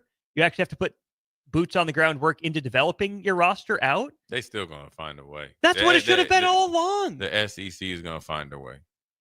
But then that goes back to my other point. Ohio State will find a way. Oregon will find a way. Michigan will find a way. The problem is Nick Saban isn't there. He's not. He's gone. He's hanging out with Pat McAfee of all people. You lost your North Star. Yeah. Mhm. You lost your get out of jail free card. The guy that you always just got instant credibility. There's other great coaches in there, right? Like I like, Missouri's coach stand on business. I think Heupel's good. But is Heupel a national champion? I don't think so. No, but you still got really good coaches, but you don't have that dude. Not yet. Kirby. You thought it was, but not to that magnitude. Georgia doesn't look the same. Do they look the same? Do they strike the fear in anybody? No. I mean, neither did Alabama when they were losing to Utah and Oklahoma in the bowl games. But you knew every program deserves a chance to But reset. you knew exactly what was coming. Uh-huh. You knew exactly what was coming. When Andre Smith rolled out there, you knew exactly what was coming. Correct. And that's where I think it's more of a credit to Nick Saban for making the adjustment that he did when he did. He had to be dragged kicking and screaming into running modern offense. Yeah, he needed Lane and Sark and Bill O'Brien to Right. remind him that, hey, Jacob Coker and Greg McElroy and A.J. McCarron aren't going to be enough for you moving forward. Right. And he did. And that is a testament to him and how good a coach he is on top of whatever And have you advancements he Googled made in Georgia's recruiting. quarterback? And Jay, that's exactly my point. Kirby cannot be Nick Saban. He can still be the best coach in the sport. Oh, he can be. But he's not bringing. See what Nick Saban. And I agree, and I think that's healthy for college football right now that there's not a Nick Saban. With Nick Saban, it is, but it's not. Golf ain't the same without Tiger Woods. It never will be. Correct. What Nick Saban brought with him, blue blood Alabama, history. But he wasn't a sure thing when he first got there. No, but when he got there, he brought Bear Bryant with him, and Gene Stallings, and all those players with him. Mm-hmm. That's what Georgia doesn't have. Right. So there is never going to be that again, and that's where the SEC is in trouble. You can fake all this stuff, and you can have Brian Kelly at LSU. It's great. We've seen this before, right? You can do all that, but it's still not the same. No, you're right. But that's why they're playing these little games. They're playing little kid games. Well, it's kind of like you were saying with the Chiefs last year. As soon as they dressed in all green, you knew it was over. Yeah. You don't need it. You desperation. You Patrick Mahomes. You know what I always said to Patrick Mahomes? I said, do you know who you are? I am. You Patrick. Like Kevin Durant said. You wanted to ask him about Beverly. He said, do you know who I am? I'm Kevin Durant. And that's what it is. That's the answer. Yeah. And so I don't think anything could come of it anytime soon, because then it'll be like, okay, it's going to expand the college football playoffs. So then now you're going to have teams that are not even upset about this January transfer portal. You're going to bring in 4 more teams because they're going to be mad, because there's going to be 4 more teams every year. They're going to be playing longer schedules based on, best in expansion, that aren't really mad about it right now. But then you can hear just how the arguments are going to go from the SEC and from the Big Ten the further the playoffs expand. We're going to start having the same discussion about which conference is best, not as much based on national championships, but more, we got this many teams in the playoff. Think about Big 12 basketball. Here comes the curveball. Think about Big East basketball, right? Sure, Nova had its run. But for them, it's about look what percentage of our teams are in. That's why we are the toughest conference in basketball. SEC last year, Big Ten last year, they've been putting teams in. Big Ten can't hold a candle to gosh dang anyone in terms of national championships in basketball. They finally caught back up, well begotten or ill begotten in football, depending on how you view it. But the bigger the playoff gets, the less it's going to be about national championships that the SEC has had the ability to hang its hat on for the better part of the last 20 years. Right, and it's great for the other conferences as well. But here's where the curveball comes in. This is what nobody wants to address. The Big 12 is next in line. Quiet as kept. They aren't backing down. No. So who's leading the charge aside from Yormark, who looks like a pretty visionary hire for that? Right. But what I'm saying is the play on the field. When you start to say, okay, we have this many teams in the college football playoffs, the Big 12 will look at our body of work where all our teams, and then look at us against those other 2 conferences in bowl games. Mm-hmm. Well, then now they're going to try to change the narrative. So they're going to want a bigger piece of the pie if there ever comes another renegotiation. When? Yeah, when? Mm-hmm. When you expand it, all that stuff. And so that's where the SEC is in trouble, where the Big Ten probably feels like, okay, where they have it covered, right? You got some good young coaches at big, like, name brand universities. And as long as everybody performs well, like Matt Rule Matt Rule in Nebraska, starts to be on the uptick. Lincoln Riley and USC, continues they need to have a good year, and Oregon has a good year. And then you got Mr. Lightskin over there in Penn State and James Franklin. And then you got Ryan Day in his prime at Ohio State. You're going to assume either Sharon Moore gets it going, what on the toilet or get off, and whoever comes in next is going to try to get right up there with him. And that's not even counting the Brett Bielemas and all these other guys. Nebraska, USC. Yeah, I've already cited those, but I'm talking about the second tier. Oh, God, the guys that have had good seasons, whether it's Minnesota and Illinois, and they both had better seasons in Nebraska than last year. Yeah. They don't have the name power, but if they continue to do so, there's only so much Lane Kiffin and Paul Finnenbaum can do, joking back and forth. There's only so much that Brian Kelly can do. Even though I think Brian Kelly's a good coach, he just doesn't bring it. There's only so much. Sark definitely can. Venables, I don't think at a national level, but coaching wise, I think he's a really good coach. But we're working harder naming their coaches than in the Big Ten. Right. And that's where they're in the problem. Kirby Smart is already there. Stand on businesses in close proximity. Josh Heupel, just because we know, because I put Heupel before Drinkwitz right now. I know you like Drinkwitz more. Do you? How many college football playoffs has Missouri been to? None. How many has Tennessee been to? One. More in Missouri. I think Tennessee's also. Who do you trust more though? Neither right now. Like I prefer Drinkwitz as a coach. This was what type of diarrhea? What type of diarrhea you like? No, thank you. But I also think, Jay, we have to talk about the brand, right? Fair or not. Tennessee's ahead. Yeah, Tennessee's ahead. So even if, I tend to prefer Drinkwitz as a coach, his style a little bit more, Tennessee gets the nod. And then you have a blue blood or quasi in Florida that's nowhere in the conversation. No. They are dumpster fire, being sued for NIL transactions or ghost contracts. And Napier, it was a great hire when you thought because of what he did prior. But then I think once he got there, I know we're going to break. Florida, like, I always feel like when I always talk about the Cleveland Browns or like when guys take over places in the NFL and, you see it like when Bill Parcells or guys would come, they would just get rid of everybody or the players included. Like, there's not all bad players there. Sure, you want to change the culture. Florida is a place, unfortunately, that if I took the job, everybody needs to go.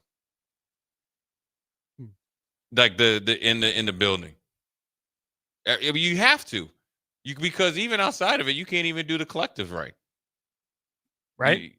Anybody associated with that stuff. Like if they got new people there, then obviously you want to do whatever. But over the last, let me say, okay, what you had Sharkanondo. Remember him? The dude in the shark, and then his wife was selling barbecue sauce. Yes. Remember him? Yes. Right? So him. And then it was Dan Mullen. And then him. Muschamp was there. West Camp, yeah. Will Muschamp. And then you got Napier. But everything around it has been chaos. And it's not even on the field. It's just administration-wise. So I would have to come in. You had to be lock and step with the AD. Double lock and step with the president. Which, that's another fascinating situation because he don't want to be there either. Well, former Michigan, Nebraska Senator Ben Sass became president of Florida. His wife had the health issue. He stepped down. Yeah, that's right. Florida's board wanted Michigan's guy. They interviewed Michigan's guy, and then I think the board rejected him. Yeah. So they don't have president right now. Because of the Harbaugh stuff, right? All sorts of stuff. Yeah. Again. But would you rather be Florida or USC right now? In what way? In general, football, two programs in a similar-ish spot. USC. You'd rather be USC? Here's why I'd like to rather be USC. Jay Foreman loves income tax. More at 6. Oh no! Oh, you talking about where I would rather coach? Would you rather turn around USC or Florida right now? Would you rather be hired to be the head coach? Florida. At Florida. It's easy. Okay. Now I'll tell you what I need to do. I got to come in. And I got to do my thing. I think there's more. I think there's more talent there. I think they've recruited there. Here's the problem with USC. A little tougher than Cali kids, maybe. Yeah, and I think coaching Florida, because I think the turnaround looks better at Florida because of all those things that we mentioned. Mm-hmm. You know what I'm saying? I mean, part of the reason why PJ Fleck's a good coach, right? And but I think the biggest thing that he's been able to do is kind of like, leapfrog off of what Jerry Killen did, but he's been able to kind of like take whatever his football kind of like program and really almost clean up the issues that they've had before him. He kind of like reshaped the whole thing, right?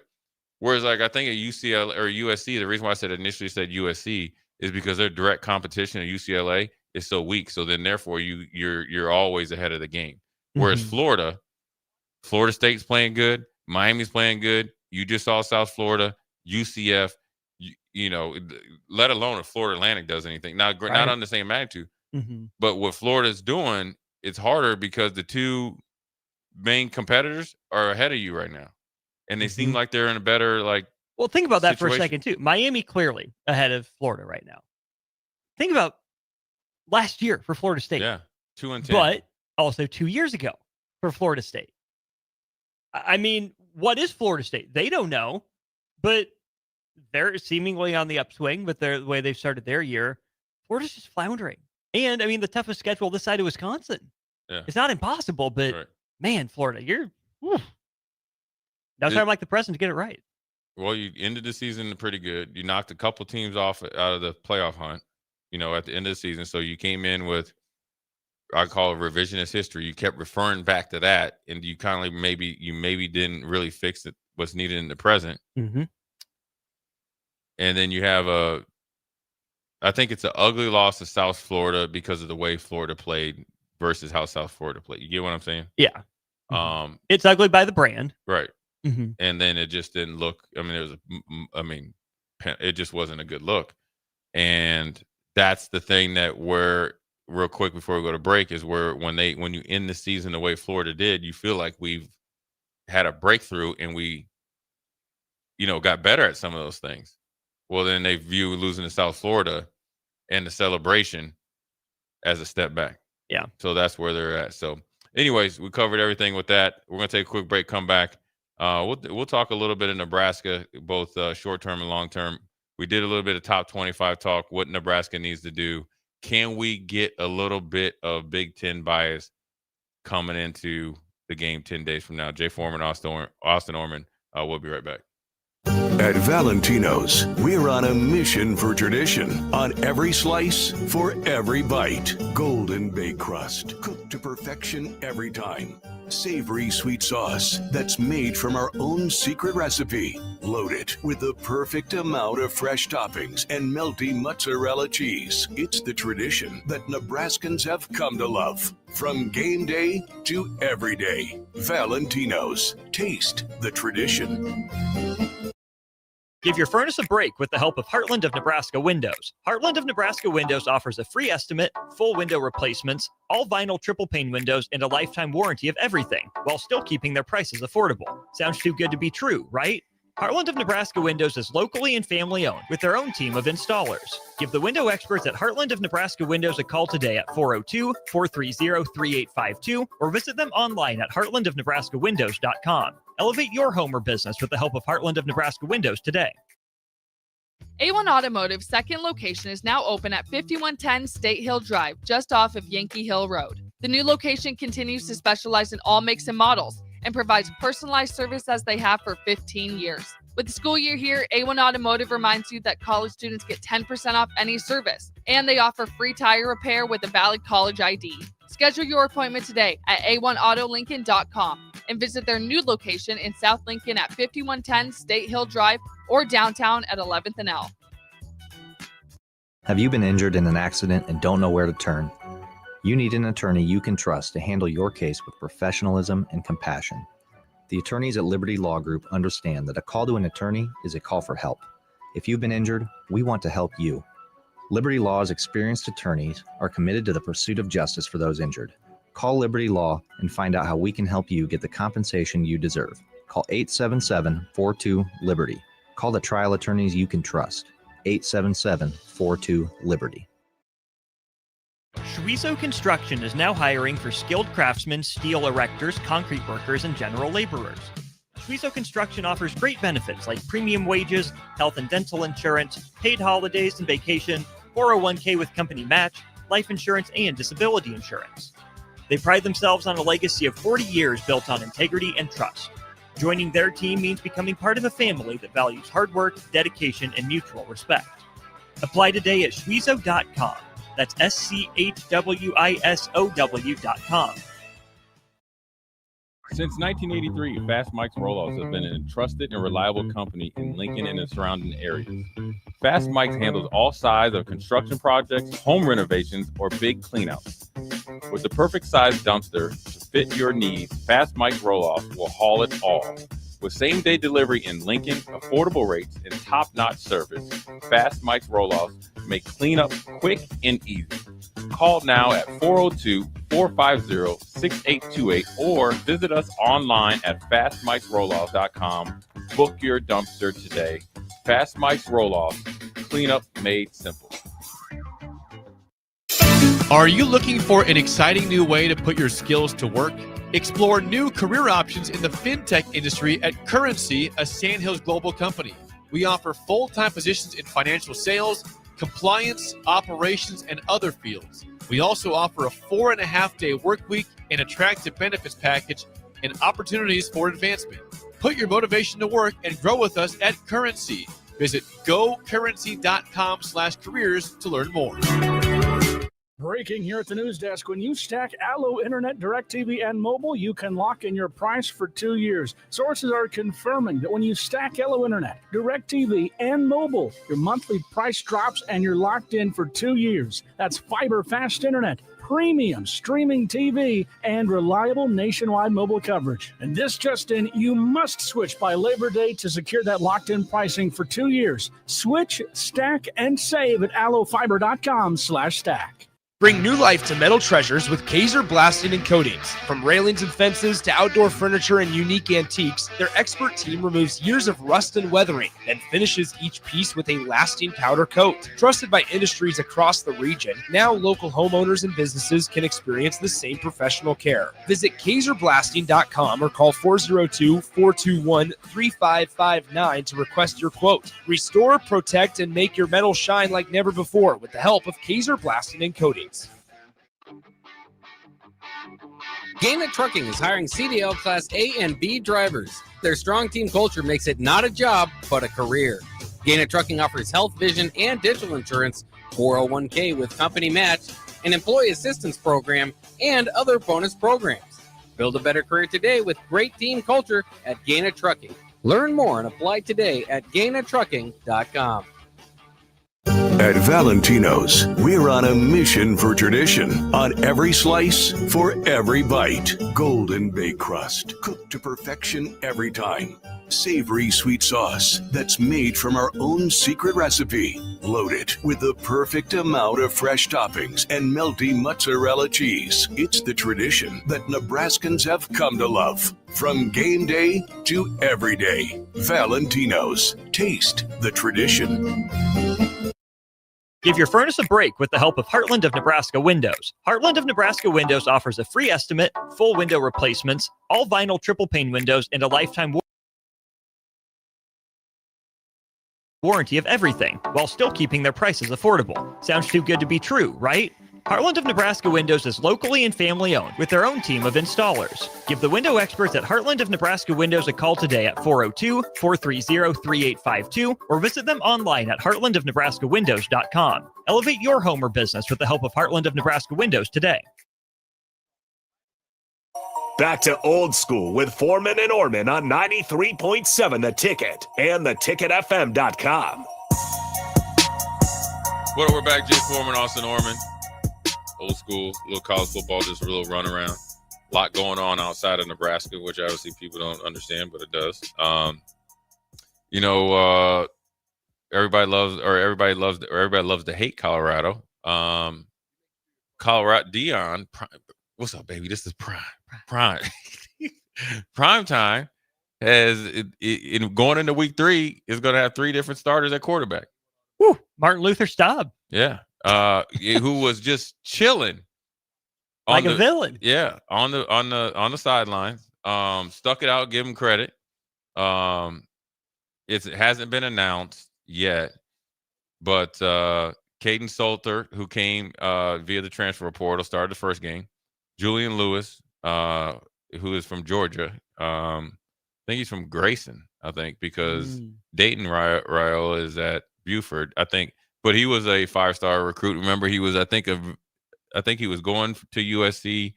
Carrollton, but still a big one. Yeah, and they beat Buford. Yeah. Okay, I knew there was a connection. Mm-hmm.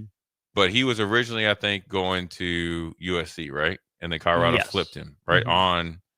On Shedeur Sanders' podcast, yeah. right? Well, and then he started week 2. And he's still a freshman. And then Ryan Staub came in a relief against Delaware, 7 of 10, 157 yards, 2 touchdowns. And it says the staff has indicated that Schaub will be the starter this week. So I think right now, and they said he was spotted for working with the first team on Monday and open media period and all that.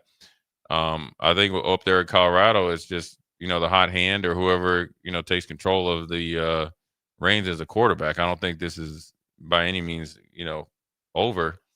But it's an interesting look-see after you have, obviously, in their mind, a legendary quarterback, a really, really good quarterback, award-winning quarterback, and obviously some really good players all over. Obviously, Travis Hunter and Shiloh and all the other Streeter and all those guys. Now it's after, and now you just say, okay, well, at one point you knew or thought Lewis was it. Now you're getting a guy that you never thought of. When does Colorado need to have an answer by? I mean, Salter probably wasn't cheap. Good quarterback at the G5 level. Lewis is a 5-star, probably not cheap. And yet here you are with your third stringer starting, and that's not a knock on him. That's just a testament to the day and age where sometimes you do overpay. Sometimes you do make a wrong decision in the transfer portal, or your guy is not quite ready yet out of high school, whatever the situation is.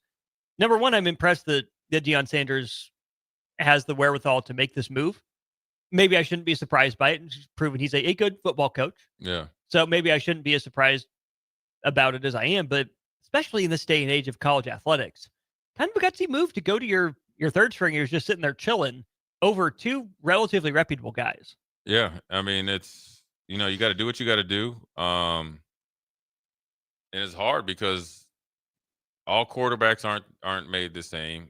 You just never know who's going to develop at, when they get to college, who's going to come in, develop, who's going to be actually, as good as everybody says they are or they think they are. And whether it's like Salter coming over, yeah, you're good, where you're at before, but that just is like a start. Just because you were good at one place doesn't mean that you're going to be good in this case, say like at Nebraska. You have to sometimes reinvent yourself, but you got to really prove yourself. Now, look, it's a lot easier to play quarterback when Travis Hunter is out there and all that, and Horn and all those guys. Mm-hmm. And so you're not able to just replace those guys. Now, I think they run the ball significantly better than they did last year. Yeah. That offensive line is a lot better Mm-hmm. than it has been and it was last year. So it's a different type of offense. And I'm almost willing to say is a defensive-led team.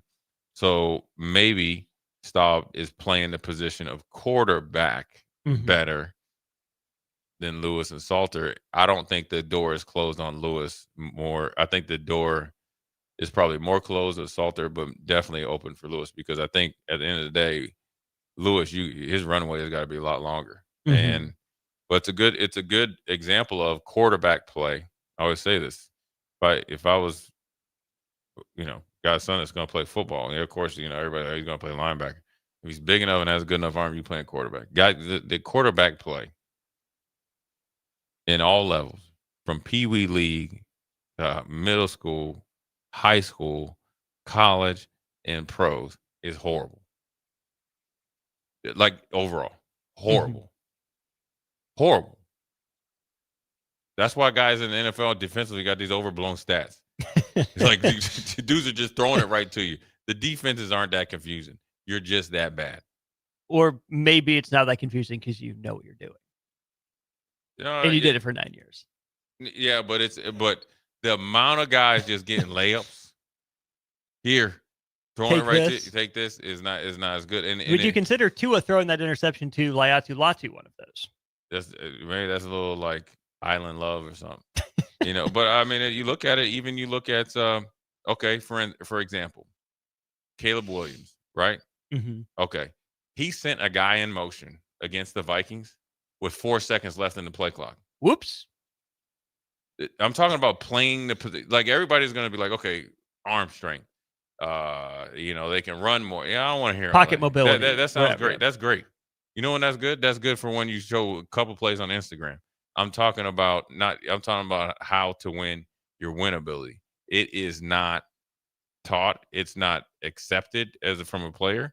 Mm-hmm. And that's why you see a lot of such turnover.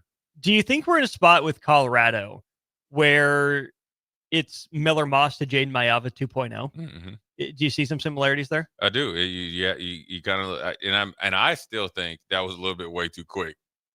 Because I was like, Miller Moss looks real good in that bowl game. Well, Miller Moss wasn't a nobody. He was a 4-star recruit himself. Right. But he looked good in that bowl game after Mm-hmm. Williams.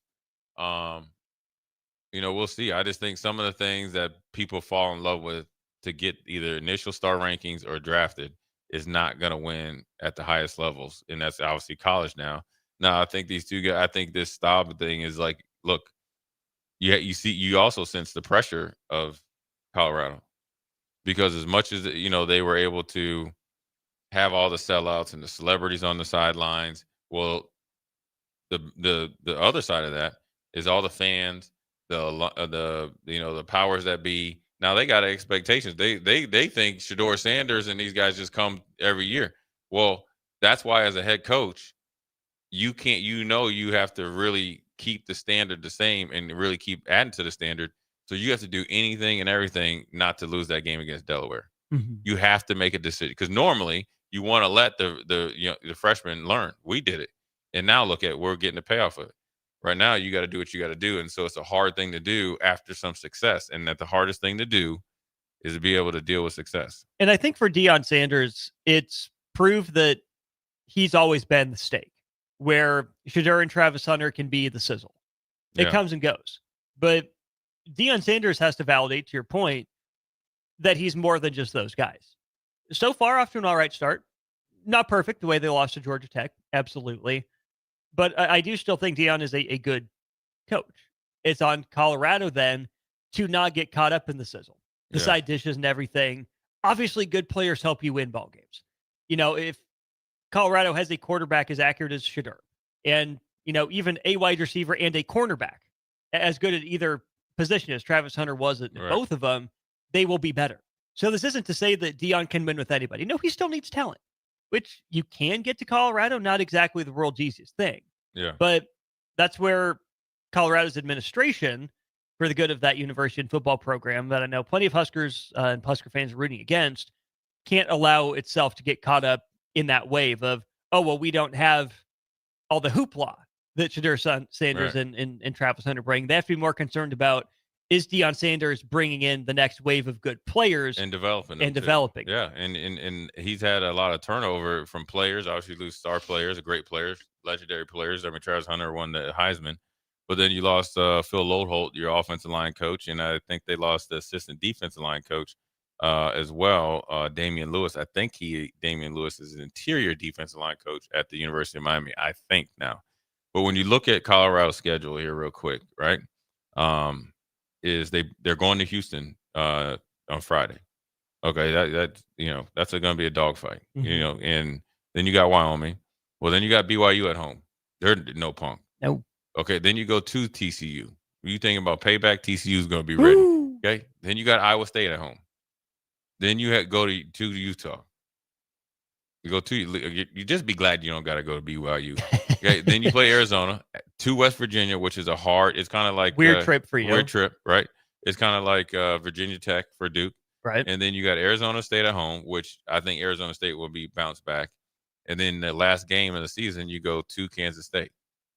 So when you think about making that decision against Delaware after a hard loss at Georgia Tech, when they were questioning your clock management and all that stuff, you have to roster management is huge. So let's take a quick break and come back. Let's talk about the unique story coming out of Indiana with their starting quarterback. And we talked about precedents before at the NFL. Can he win his legal case? He gets a 2-week reprieve. We'll see what happens. Jay Foreman, Austin Oerman, we'll be right back. An overdose can happen in front of you and you might not realize it. Blue lips, slowed breathing, pinpoint pupils, choking sounds, unresponsive to touch or sounds. These signs aren't always obvious, but they can be deadly. Knowing what to do could save your friend, your neighbor, your child. Learn more by visiting myhealthymind.crediblemmind.com so you can be ready before it happens. This message is funded in part by the CDC OD2A grant.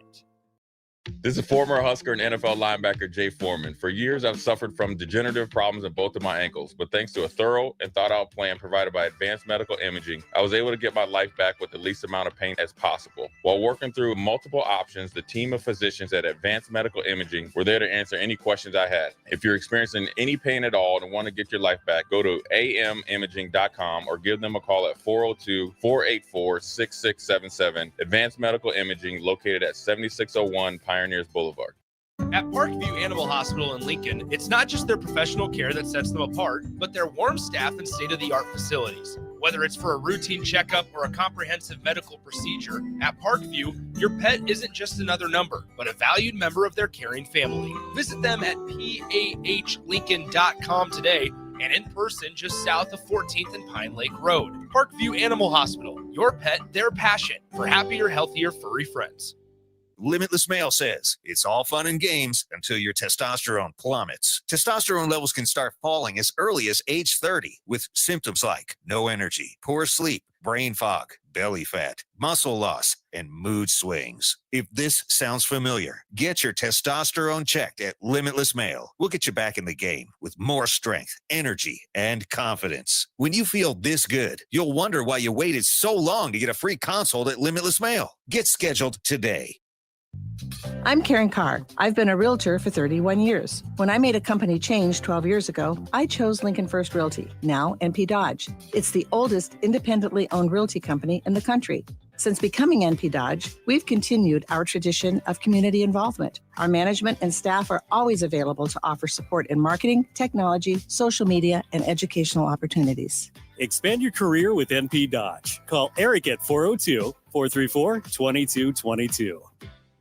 Are you looking to upgrade or improve the garage door on your home? This is Cameron Hall of Doors Plus. At Doors Plus, we guarantee to offer a wide selection of options from 5 leading garage door manufacturers as we deliver a free estimate, exact measurements, and rapid installation with a 3 to 5 week time frame. When you choose Doors Plus for your residential garage door needs, you'll work with our experienced technicians and be ensured that your new door seamlessly complements your home. Give us a call at 402-590-5800 or visit us online at doorsplusllc.com.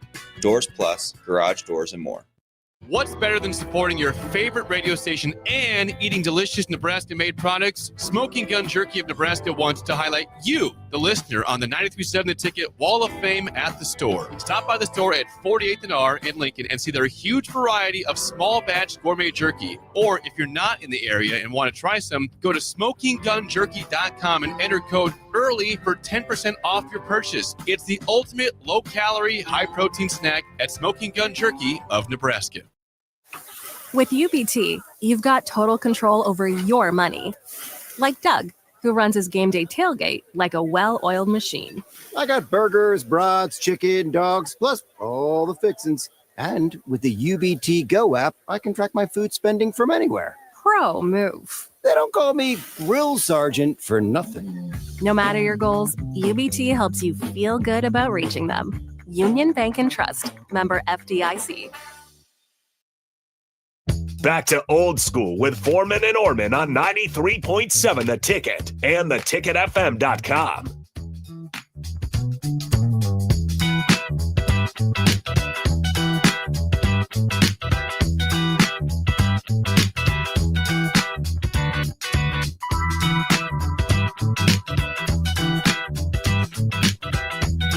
Jay Foreman, Austin Oerman, quick segment before we turn it over to the Lighthouse on Wednesday. Lighthouse Wednesday. They do a really good job. LincolnLighthouse.org. Keep up with everything that they do in and around the community. Appreciate their support, but more importantly, appreciate what they do. But I was talking about the unique story coming out of where's Indiana at? Bloomington, Indiana. Their starting quarterback. I wish his name was Elijah Moore. Elijah Moore. Oh, no. What is his name? What's his? Is it Brandon Moore? I don't remember. Well, anyways, their starting quarterback or cornerback played JUCO. What would be 6 years ago. Then transferred to Mississippi, and then obviously transferred to Indiana, with the assumption that he would be eligible for this year for his 6th year of eligibility, based on the Vanderbilt's not the Vanderbilt. Who was it? Pavia. Yeah, Vanderbilt's quarterback getting an extra year of eligibility, and multiple guys, and then obviously with the new ruling in the NCAA that JUCO doesn't count against you.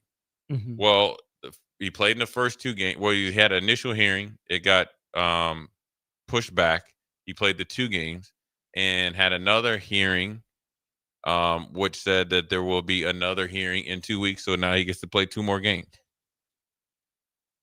It reminds me of the North Carolina receiver that had Des Walker that had this is when the transfer portal was very, very new, and it had to be a family issue, and it really hit every single check mark, and they still took a long time. So hopefully, but see, that one was okay because Carolina's gotten off so easy with so much other stuff. They deserved to have. They needed to have a feel good story. But with this here with Lewis Moore, it's interesting because he's out there playing. Now, what do you say? Okay, you get pick in each of the first 2 games, but you played 4 games, and then what are you gonna say? You can't play the other 8, right? And he went to JUCO, and you already had the precedent. You should already just say, okay, you got me, or you're able to take advantage of the rules like everybody else. Mm-hmm. It'd be interesting to see because he's a big part of their defense. He's a big part of their team right now because they're not scoring at the same clip as last year. Mm-hmm. So we'll see. How much of that is on just continuity early in the season? Do you think Mendoza's still good for them? You think I think Surratt's good enough? Is it the running game maybe taking a step back? I just think that you caught a lot of people by surprise. People know you now. They have more tape. You're not going to, you're going to probably run a couple different concepts. It's not much different. And, you have people's attention. You're getting their best shot. Now you went from the hunter to the hunted. And so that's the difference. But also I think it takes a little bit. It's going to take a little bit more time for Mendoza to get used to playing for Cignetti. And so we'll see where it goes. So anyways, appreciate you listening 3 hours. Thirsty Thursday tomorrow. Jay Foreman, Austin Oerman, old school and new school way. We'll holler at you tomorrow.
Harvest season is coming, and Acres has discounted many of our late model John Deere combines. Get thousands in discounts and upgrade for this year's harvest. Plus, you could save even more with interest rates starting as low as 1.9% on select units. Low interest rates combined with our huge discounts, there's not a better time to buy. Visit acres.com for all the details. That's AKRS.com. Restrictions apply. Offer ends August 31st, 2025. Subject to approved financing. Offer may change at any time without notice. Hey fans, there's more winning at Amigos with the VIP Game Day giveaway. Every app scan is your chance to win premium tickets to a Nebraska football, basketball, and volleyball game, along with exclusive game day perks. And when Nebraska goes to a bowl, the winner also gets 2 tickets, lodging, and airfare to the bowl game. Weekly semifinalists will win free food for a year. Go Big Red, eat at Amigos, and enter to win. Amigos is celebrating 45 years with exclusive Nebraska Legends collectible cups featuring Tom Osborne, John Cook, and some of your favorite Huskers. For every cup sold, 50 cents goes to teammates. Show your Big Red pride by getting all 4 of these collectible cups at Amigos. This is Tom Osborne with the Teammates Mentoring Program. We have students on the waiting list for a mentor, and we want you to join the team. Learn more about mentoring and support teammates by visiting Amigos. An overdose can happen in front of you and you might not realize it. Blue lips, slowed breathing, pinpoint pupils, choking sounds, unresponsive to touch or sounds. These signs aren't always obvious, but they can be deadly. Knowing what to do could save your friend, your neighbor, your child. Learn more by visiting myhealthymind.crediblemmind.com so you can be ready before it happens. This message is funded in part by the CDC OD2A grant. This is former Husker and NFL linebacker Jay Foreman. For years, I've suffered from degenerative problems in both of my ankles, but